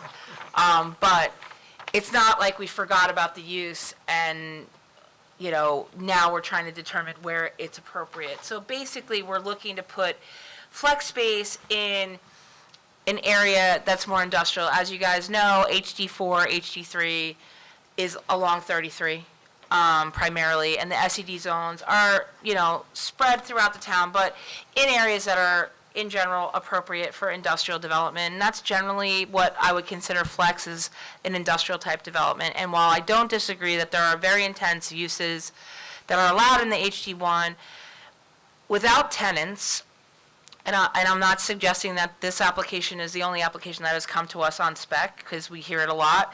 However, you could have a series of tenants that have fleet vehicles, you could have landscape contractors that have a lot of equipment, a lot of in and out, you could have trucks. So while I'm not suggesting that this is going to be as intense as Home Depot, let's just say, but it could be more intense than some of the other uses that we see along Route 9. And as you know, Route 9 is very heavily traveled, right? It's like the spine that goes from Freehold down to Ocean County. And, you know, we have had our share of applications along that corridor all of the time, evaluating the potential impact for these types of uses and vehicles, et cetera. So I just wanted to put that on the record that, you know, flex is not a new use introduced. We have evaluated it. Secondly, I am still a little concerned about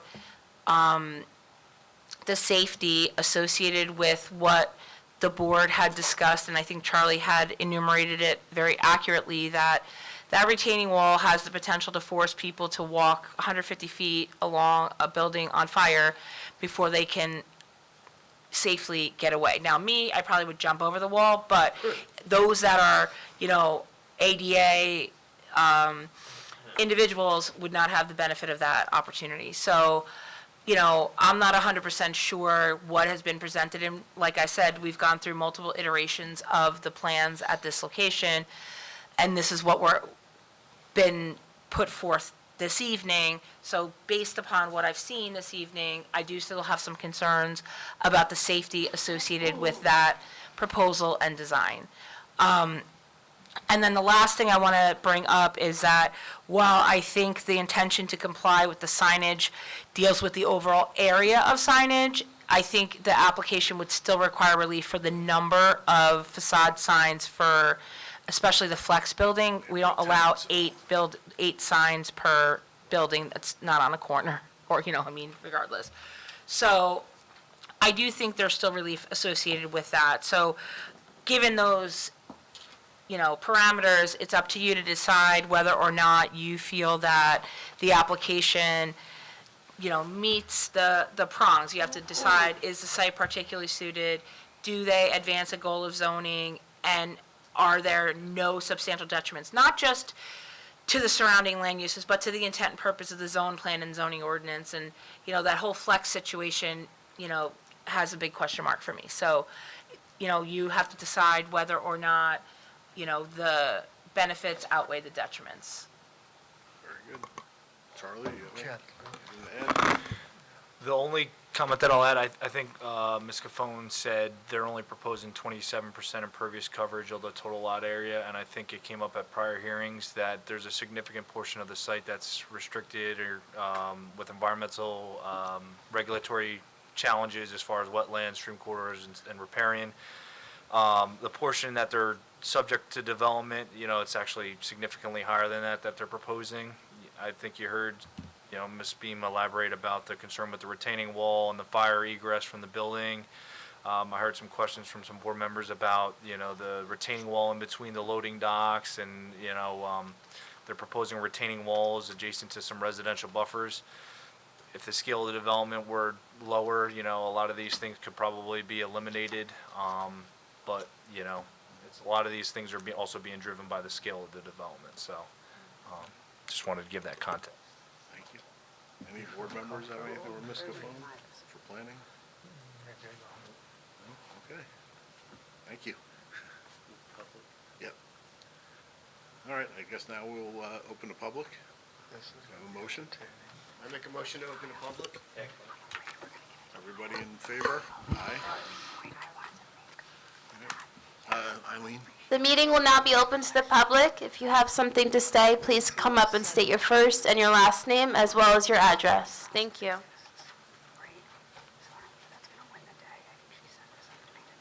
How are you, sir? Mr. Bear will swear you in. Okay. Do you swear that the testimony you give will be the truth, the whole truth, nothing but the truth? I do. State your name for the record, spell your last. My name is James Gerard Jr., Gerard. I live at 44 Arrowwood Court in Howell, in Toscana. I've heard a lot tonight. A lot has to do with the buildings themselves and traffic conditions, and I haven't heard anything whatsoever being discussed about the 186 units that are absolutely affected by this project.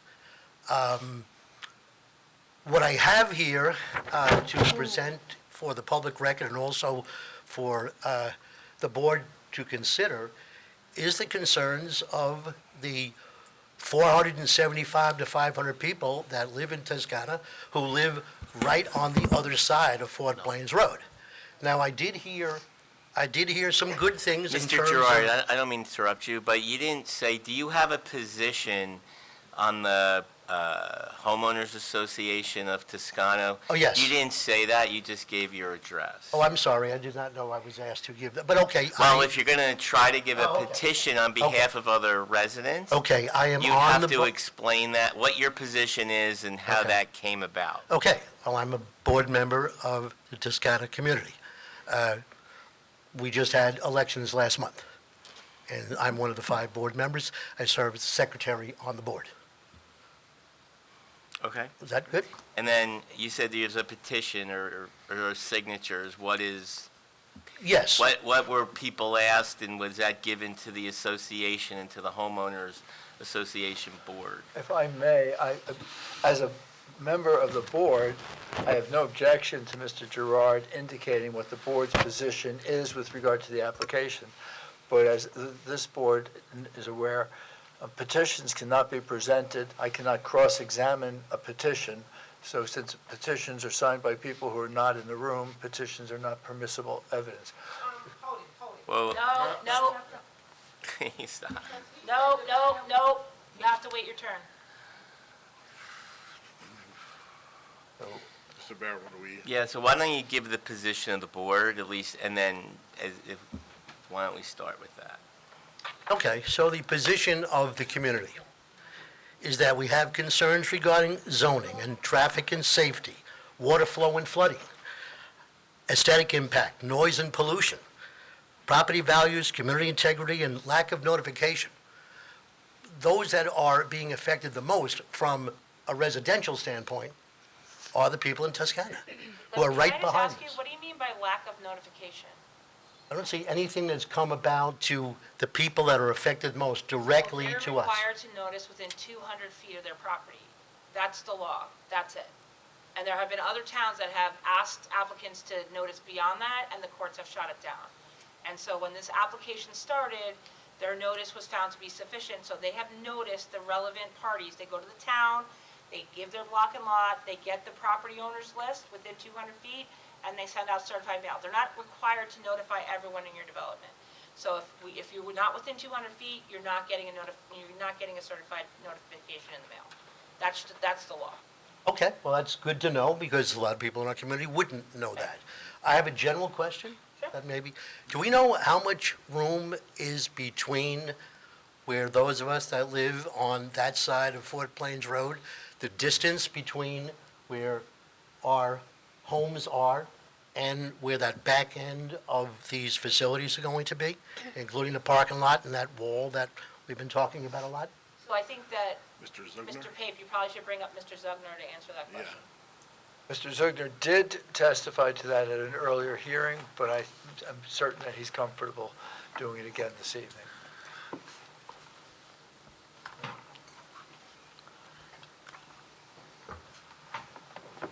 You good? Sure. So I think that there's a number of ways of measuring. There's the building, there's the curb of the travelway, there's the distance from our building to our property line, and then there's a distance to the homes on the other side, if you want to take us through that to the best of your ability. Sure. Of course, we have Bring the the, microphone over, Lou, please. Thank you. as we've talked about at length, we have the buffer along Fort Plains Road, but the distance from our proposed property line to our building is 110 feet. We've actually moved our property line in because we've dedicated, or would dedicate, additional right-of-way. So there's approximately another 10 to 15 feet to the roadway. I believe the roadway there is 30 feet wide, the cartway. And then go to the other side of the right-of-way, and then you get to the home. So in total, again, a little bit of an estimation here, but I would say you're probably close to 220 feet from the homes. Okay, and just one other question, and then I'll give up my time. And that is that, okay, so I've heard that the entrance will be off Route 9 South, and that you're not going to allow commercial traffic onto Fort Plains Road. Correct. However, I did hear towards the end that I think the woman that was up here just a moment ago said that there's nothing to prevent that from changing in the future, which has a dramatic effect on Fort Plains Road. I think the intention of the statement, and I'm sure Mr. Pape will correct me if I'm wrong, is that there's nothing to prevent an applicant from coming to this board or the planning board with a development application and accessing Fort Plains Road from this property. I think what they were saying is that they could have, but this application has no access to Fort Plains Road. So should the board act in the affirmative, and I'm not opining that they will, but if they do, there will be no access from this development onto Fort Plains. If this development goes away and some new developer comes in, there's nothing to say that some future developer won't come out to Fort Plains Road. I think that was the intention of the statement.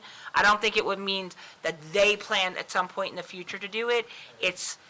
They're not doing it. I think it was more, that's a benefit that they're putting forth to you, that they're not going to do that. Mr. Pape, is that accurate?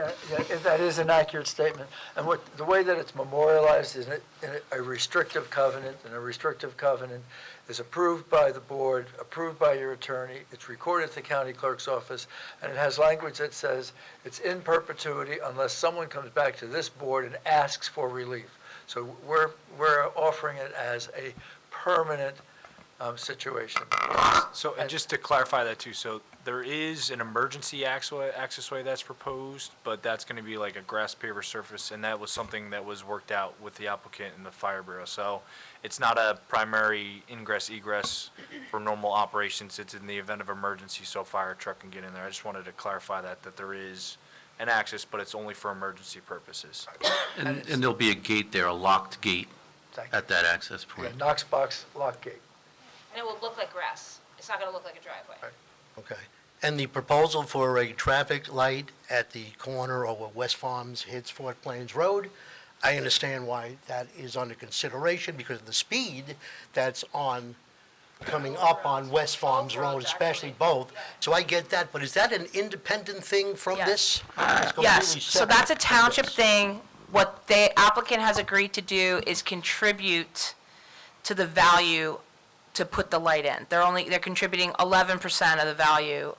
What was it, like 120,000 or 11%, whichever is, Up to 100. up to 120,000, Ken? No cap, 11%? 11%, okay. 11% of what the actual bid for the So light is. they're, separate from they're this. contributing to it, just like, I don't know if you were at the meeting this several years ago for FP Howell, which is at the intersection of Sunnyside and Four Plains.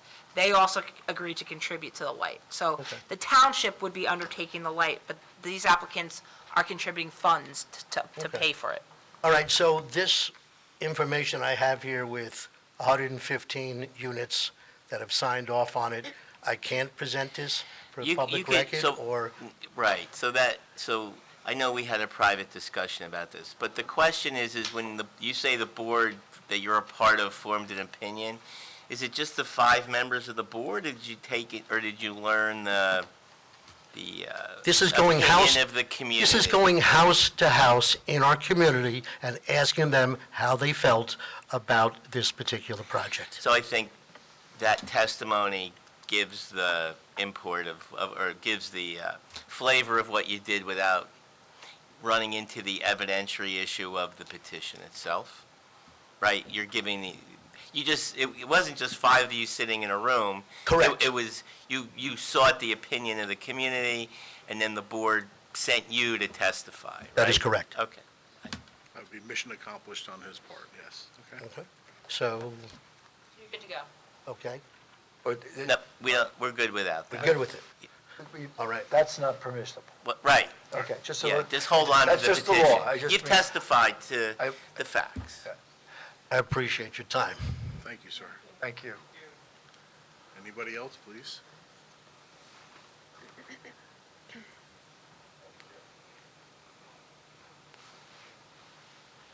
Mr. Hi, Barrow. guys. How are you? All right, how you doing, Mr. Barrow? We'll swear you in. Yes, sir. You swear the testimony you give will be the truth, the whole truth, nothing but the truth. I will. State your name for the record, spell your last. James Fields, Fields, 18 Roxbury Court, right in Toscana. I am the president of the board. I want to thank Jim for coming up and helping us out. And I'm going to speak on behalf of just being a resident. And I just want you to, I have to say, please pardon my appearance. I came straight from the Gribblin basketball game, 5th grade. We did beat Ramtown, just so you know. Congratulations. Yeah, thank you. We live in a great country. We live in a great state, and I'll tell you what, this is an awesome, awesome township. I come from Red Bank. That's where I was a police officer for all my career. Came over here to Howell, and this is wonderful. I will tell you. I do understand being a board member, volunteering my time, so I'm sorry that your wives and husbands are now waiting for you to come home at 9:30, because I'm going to talk a little bit. Because it is going to affect myself, it's going to affect my friends, it's going to affect my family, it's going to affect my daughters, most importantly. I'm a business owner, and I appreciate the applicants for being part of this whole, our commerce. We're in a beautiful, in a great country where anyone can apply to do anything. But I believe every application that is made has to be considered, and by you being volunteers of our boards and helping us and our neighbors, we just ask you to think about the neighbors that this will affect. If this were you, if this was your family, if this was your daughters, your mom, maybe your sister, and how this particular application would affect us more so than maybe, as I heard the young lady over there are different uses that we can maybe approve for this land that could bring us great tax money, can bring us great quality of life, certain things that would be beneficial to the surrounding town or the surrounding area. As I start looking at the space, we look at the storage facility. Self-storage is, a lot of people need it, right? We have a bunch of them right there on Route 9, so it's nothing new to the community or to the township. But what are some of the adverse effects of a storage community, being a police officer for many years and understanding and responding to these types of, commercial buildings. There's different illegal activities. There's people illegal boarding. There's hazardous material being stored. There's really no one to govern or watch the actions of those who are going to self-store. That's why we call it self-storage. Who is actually overlooking that person? Now, when that fire happens, we just saw a fire, about a year and a half ago with the winds, and a person just was in the back, and a piece of ember went over the fence from Toscana, and the whole area right where you're talking about went ablaze. It's something that you truly have to think about. Then we move further or closer to our property. We see the flex buildings there, and when I think of flex, I'm like, well, what does flex mean? Anything, right? Anyone can go there. I heard someone make a statement stating we don't know who's going to be in the actual units themselves. Who's going to be there? Is it going to be a landscaper? Who's governing these people? Now I own a private business. I'm a private security owner. I'm over at Mazda and a couple other places, and we have trucks that come down. My security officers were placed there because the trucks would stand and just idle. Do you know that the WD-67 trucks we were talking about, they emit over 90 decibels while idling? Now let me go put a tractor trailer right by your house. He stated 150 feet, 100 feet. Let me put that right by your house and let 90 decibels. Now let's think of what 90 decibels is. Right now, 65 decibels coming from normal conversation. 80 to 85 decibels come from heavy traffic, right? Route 9. 90 decibels is at the sound of an actual lawnmower. A lawnmower. Imagine at nighttime a lawnmower coming in, and let's say it's 7 o'clock, it's 8 o'clock, it's time when you and your family are sitting down for dinner, and you have your neighbor, and we all have that one neighbor that wants to now come home from work and mow their lawn. And at 8 o'clock right now, people are going to sleep. My daughters go to sleep at 8:30. I sometimes have to push them a little bit. And, but they go to sleep early. But now imagine 90 plus decibels sitting idling. It doesn't mean that's always going to be the case, but it is. I hear Home Depot all the time. And they're governed by a corporate entity that states, all right, you have to stop working at a certain time. What about Lou's Landscaping? No one's governing him, and as he pulls his trailer around and he's making his noise and he's unloading, his guys are in this great country making a lot of money, but they come in at 9 o'clock. Who's governing that? Are they going to have security to make sure that the sound and the decibels will be there? We don't know. Is that something that we may have to, should you go to approve this, which I hope you wouldn't, because we are your neighbors. We're your friends. Our children may know each other. Our children may play with each other. I'm just asking you to consider us a little bit. It's our quality of life. I live right there, and let's say all of our property values have really benefited from the economy right now. But do you think that I will be able to go out and resell my property while in this great market once this goes up? I pay $18,000 in taxes. I'm your neighbor. I pay that much, but yet I feel as if I have no voice, and that's why I wanted to just come and share this with you. We talk about traffic and how it's going to affect the people there, and I'll say it's not just Toscana that's going to be affected. It's everyone in our area. We just built a beautiful apartments that were right there in Fort Plains and West Farms. Brand new. They just came there. There's young lives that are starting off their life as young couples with their children, hopefully going to become residents of Howell and purchase their home. They're going to be affected. Everyone down Fort Plains will be affected all the way to Burgerville. You talk about the jug handle. When you come up, let's say you pull out of this space that is proposed, and you make your right, and you're going south on Route 9, and let's say they want to go back north. I can already see, I see the accidents waiting to happen, because when you make the jug handle, and now you have to cross over, you have to cross over 3 lanes, and you only have about 200 feet.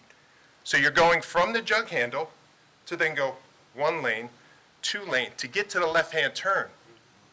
You're increasing that. If anything, that deserves a clover. That deserves you to go across Route 9 and then over behind and clover around the gas station.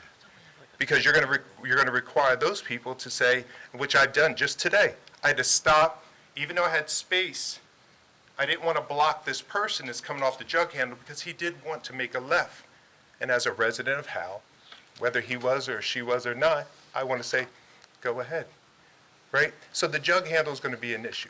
Going behind Burgerville, someone who's going to circumvent the system, because they all will. They're going to come cut through Home Depot, or they might make the right there on the West Farms. Then they're going to come back and they're going to turn on Fort Plains, just so they don't have to do that, because it's going to be a pain. So they will increase that traffic right down Fort Plains Road, which will then affect every resident down there. The trucks that we are talking about, the WD-67, I just sat back there, and I'll tell you what, ChatGPT and Google is such a great tool. I'm just listening, and all the ideas and things that are coming up, I'm thinking, how much emissions can come from a truck within a minute? How much CO2? How much nitrogen, and all these fumes that are not going to go to your homes unless you live over there, but they will come to mine. They'll affect my children.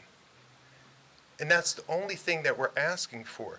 Again, the application for commerce of people who want to build businesses, I applaud them, and I thank them for doing so, right?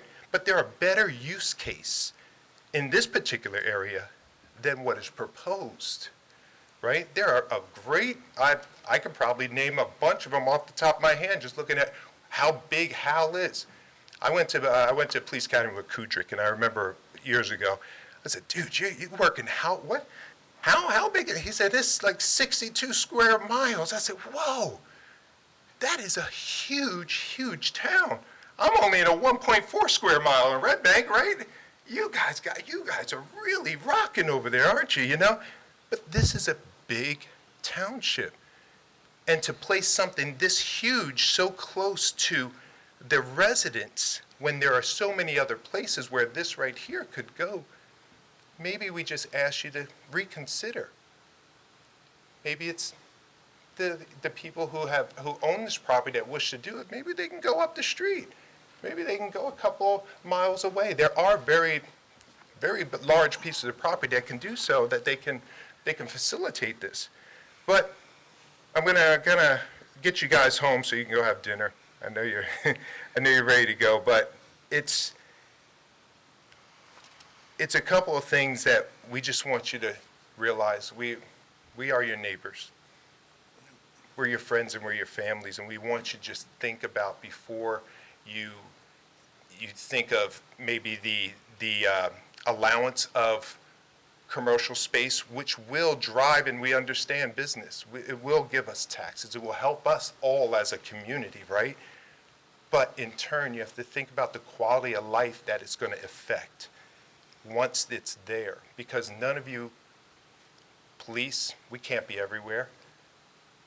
Board members can't be everywhere. Councilmen can't be everywhere. Our brand new mayor can't be everywhere. But guess what's going to be there? The people that work there, that are going to be paying rent there, they're going to be sitting there. They're going to come in at 9 o'clock. They're going to come in at 10. They're going to come in on a Saturday at 2. That landscaper, and I love that, because I know landscapers, they're going to boom, pull their engines. And we're going to hear that all day long. And when I look at it, there's a bunch of tenants. What if there are 20 landscapers? What if there are 20 different businesses that have these big, huge rigs?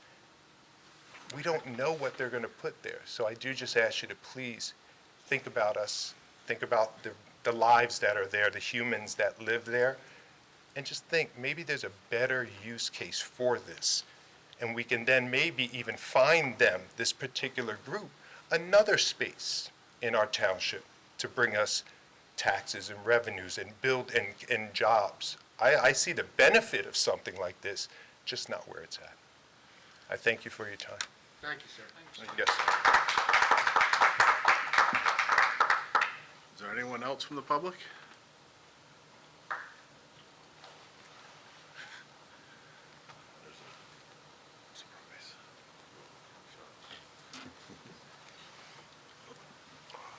Andy will swear you in.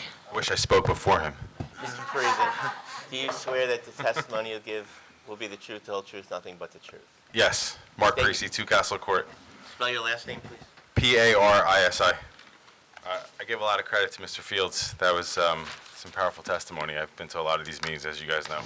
It's not often that you see somebody, a member of the public, come up and really, speak from the heart and is on point about a lot of stuff. So I give you a lot of credit. Yeah. A couple things that I want to talk about. I know that, this is as Ms. Cofone talked about, this is a bifurcated application. I know oftentimes in these applications we get into some of the more technical stuff just because it's kind of woven into the use stuff. But I mean, strictly, it's my understanding that we're here really just to evaluate, the use side of it. And, I kind of want to keep my comments to that. I know that there's, a drive to kind of develop underutilized properties in town. It's a big town, as we know. We do want ratables. There's no question about that. But I also know that having totally geeked out and read, the master plan and the elements and re-exams and all that stuff, that there's a lot of reference to talking about the encroachment of non-residential development on residential areas. That's replete throughout a lot of the different documents that I've read. And I understand that this particular lot is unusual, in its location, that it's kind of it's zoned for HD1, but it's pretty much all frontage on Fort Plains Road. That's not lost on me. I would have liked to have seen them maybe orient the buildings so that they're running more parallel to Route 9 and pushed further away from Fort Plains so that there was more buffering there. But again, this was their plan that they brought to you guys, so you deal with the plan that's before you. I don't think that it's a good idea to set a precedent allowing multiple principal uses on a lot. I don't know why they're not subdividing it. I don't know why there hasn't been any discussion about maybe trying to show some compassion towards the residents that live on the northern end of the lot and subdivide that, maybe work with the town to put an overlay and maybe try to sink some money into improving those cottages, getting some credits for the town, and doing something good for the community, since there's no intent to develop that portion of the property. I understand there's some environmental constraints. I don't know if that's a discussion that's been had. It's none of my business. But it would be something that if this application moves forward, that maybe there is some discussion to try to do something for those people up there. That's my feeling about it. I agree with Mr. Fields that, this looks like a nice project. You could have made those flex buildings a little bit smaller. You could have moved them a little bit kind of northeast, get some more buffering on Fort Plains Road for the residents so that they don't have to, see this industrial development that's on a residential street, because that is essentially Fort Plains is a residential street in that area. I do give the applicant credit for the fact that they've really tried to and done a good job with moving all of the proposed traffic off of Fort Plains and onto Route 9. I think that's great. I still think that there's still going to be impacts to the community along Fort Plains Road that can't be mitigated, except for them deciding that they're going to abandon one of the uses and either do the self-storage on the very south end of the property, or just do the flex and try to move the flex buildings closer to Route 9 and away from Toscana and Fort Plains Road to create, to fulfill one of the goals of the master plan, which is to try to prevent, non-residential development. Don't fall over, Mr. Hughes. To prevent the, the encroachment of, non-residential development in residential areas. And this is a residential area. We all live in this community. We all know that this area. I'm sure we've driven there at some point. So I just hope that the board really considers that, because once you approve a use variance, it's it's off to the races. I mean, like, yeah, they're gonna come back for site plan approval, but now they have a use variance to develop that property for, for industrial development. And let's be clear, like, you have residential development, you have commercial development, and you have industrial development. There's a reason why our township officials, allowed flex warehousing along Route 9 south of Lanes Mill Road. If they wanted this type of development up in this area, they would have included that as maybe a conditional use in the HD1 zone, or they would have allowed it along the entire Route 9 corridor. They didn't. So I just ask that this board not zone by variance, but try to stick to our zoning scheme so that we can try to prevent the encroachment of industrial development in residential areas. Thank you.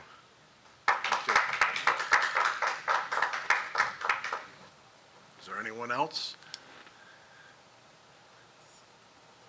Okay, seeing none, Motion to close? all, Cantor, I don't know who seconded. Oh. All in favor? Aye. Okay. All right, Mr. Pate, do you have any final? I would ask if I would have 2 minutes to speak to my clients, if we could take a brief recess. Sure. Thank you. Eileen, we'll take 5 minutes. The board will now take a 5-minute break and reconvene at 9:55 p.m. Oh, 9:55, we might just make it. The meeting will now reconvene. Okay. Mr. Chairman, members of the board, the request of your applicant is that we be given one opportunity to do 5 minutes' worth of additional testimony at a subsequent hearing. The additional testimony will be confined to those safety issues that were addressed during Ms. Beam's review of the architect and the engineer's design of the sidewalk. I think that's a vulnerable point. I cannot leave it open. I would ask if you could, one witness, 5 to 10 minutes tops, but we do need some time to do that. And I would ask that I be permitted to do my summation at the conclusion of that presentation. And I look to you as to what's the first opportunity that would work into your agenda. Well, we're at the fourth meeting. I mean, Jen, what do you think of? I mean, it's totally up to you. I texted to the applicant. I mean, I don't know that, I mean, Mr. Pape is entitled to present, what he'd like to do, but, you're under no obligation to carry it. Yeah, I mean, this is the fourth meeting, and I know you guys have had a lot of correspondence. There's an issue that came up this evening that came up for the first time. I can tell you we can address it promptly. It's the only open issue that we have not addressed. Came up during the testimony of your professionals examining ours, and I'm asking for the opportunity to put that on the record. I mean, Andy, from a legal standpoint, what do we? Well, I think as Jen has pointed out, you're not legally obligated to carry it. I mean, I would think he could address it tonight with his professionals here, but. I mean, the issue is becoming, our agenda is so backed up, Yeah. the next available date's May, June. Well, I know we had talked about it, if it does go past tonight, that it could be worked on in site plan if it does move forward. What does everybody on the board think? Mr. Cantor, do you have any thoughts? I'm, based on all the testimony that I've heard, I'm prepared to vote. Mr. Ryan, Mr. Barola, Mr. Roscoe, does anybody have any thoughts on it?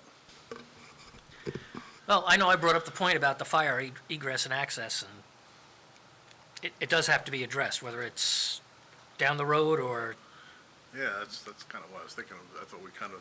Or with Mr. Pape's recommendation to have somebody come and clear it up. Somewhere along the line, it's got to get cleared up. I'm very concerned that having it open as an issue, the way that it has been presented by your professionals to the board, it leaves the applicant vulnerable. It's a vulnerability that is not necessary. We can address it promptly, but I would ask that you give us, you pick the date. When was this last heard? What was that, Andy? Does anybody feel It was that... last heard in December.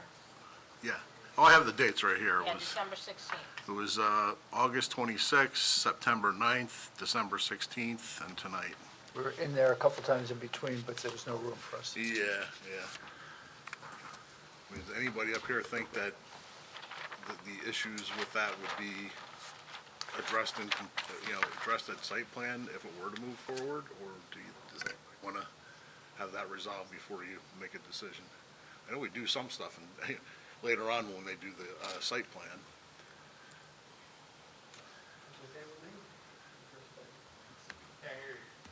He said it's okay for him to address it then. It's okay with me to address it at site plan. The issue that the applicant has is very different here than the one that the board has. I have a responsibility to make a record, and I have a responsibility to make a record that's defendable. And right now, there's a point that was raised that we have not addressed, and it's a point of vulnerability, and I don't want to leave it open. And as the attorney for the applicant, I have a responsibility to make certain that the record is complete. Similar to not allowing a petition.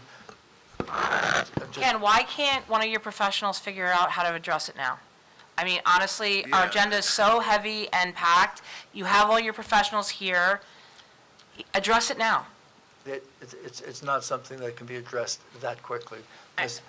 We need to revisit the grading and revisit the way that the sidewalk system was designed. And I think both of those issues are very significant, very. Whether addressable or not, they're very significant to this whole thing. I agree, but I know we've done stuff this is the use variance versus, the final site plan. That's my only concern. Nobody has any other thoughts?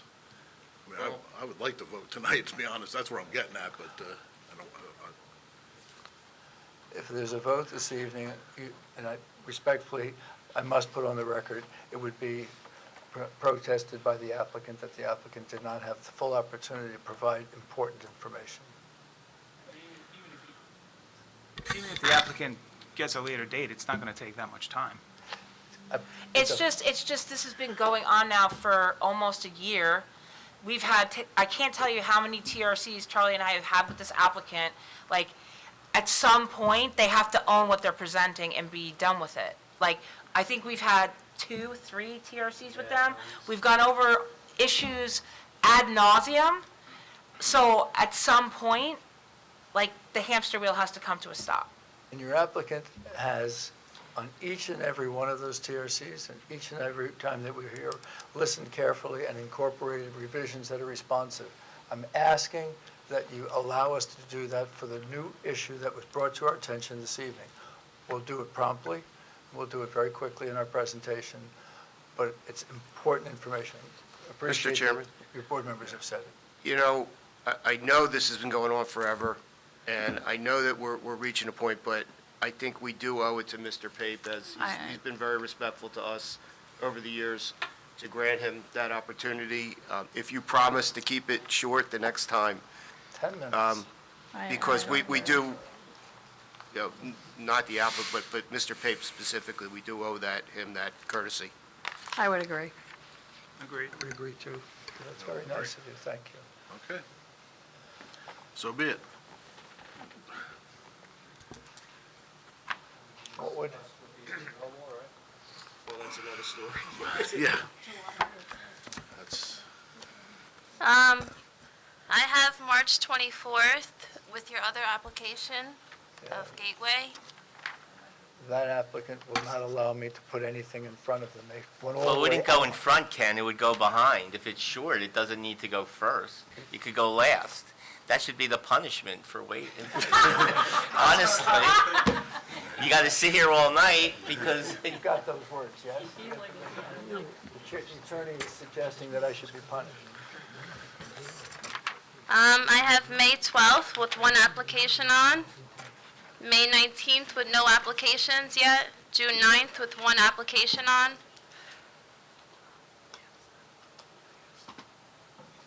May 12th and May 19th were the ones I just heard.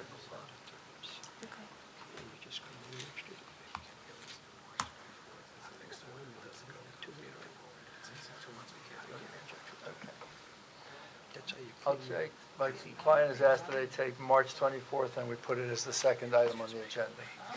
I can assure you, you're probably not gonna get reached, so I'm just gonna throw that out there, and then the availability for your next meeting date is gonna be that much farther out. That application is, as you know, Ken, gigantic, so it's gonna probably take the entire night. That's the warehouse over by Mulligan's. I don't know, I feel like I'm losing something here. Why this wouldn't be something we could deal with in the site plan? Okay. I agree with you, I'll just give him the courtesy. Oh, yeah. No, I believe me, I'm not knocking Mr. Pape. I just want to get this done. It's kind of. Mr. Chairman, I don't understand. It's going to come back for another date for 10, 20 minutes, and if it gets approved, he's not going to continue. He's coming back at another time, and if it doesn't get approved, then it will end there. Correct. Yeah, no, Okay. I understand. I'm just Okay, thinking, I just always thought, we always had these things that were going to be dealt with in the site plan. This is just the use variance part Right. of it, so. Well, it has to finish that in Yeah. order to proceed or not proceed. Okay.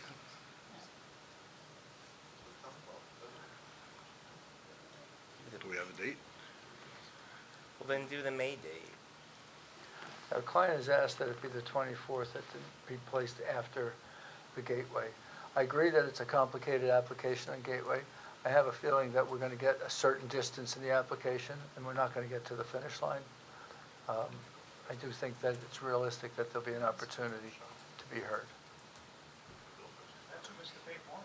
I say if that's what the applicant wants, let's do it. That's the request of the applicant, yes.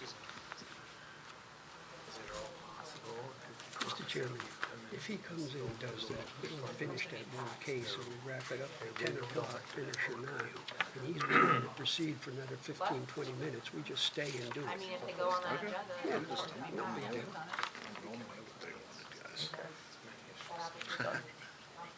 He actually says we should. Yeah. You tell me. Yep. There's one suggestion, Mr. Chair, and I don't know whether the board is inclined to do this, and it's at your discretion, but if the board chose to do a straw poll to discuss amongst itself its position on the application, there might be an opportunity to move forward this evening. But that's your policy and your call. Mr. Bear? I don't know about that. What do you mean by a straw poll? Whether He's people are trying to ready get to an idea, vote? trying to get No, an he wants idea. to know, he wants them to take a straw poll on their disposition on the application. No.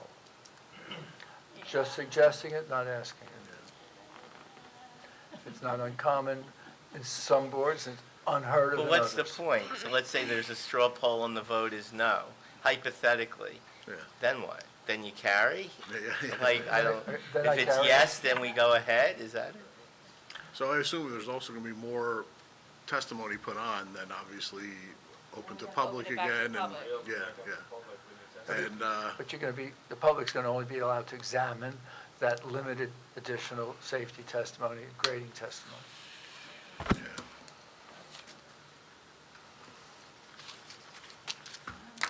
Okay. Do we have a date? 24th?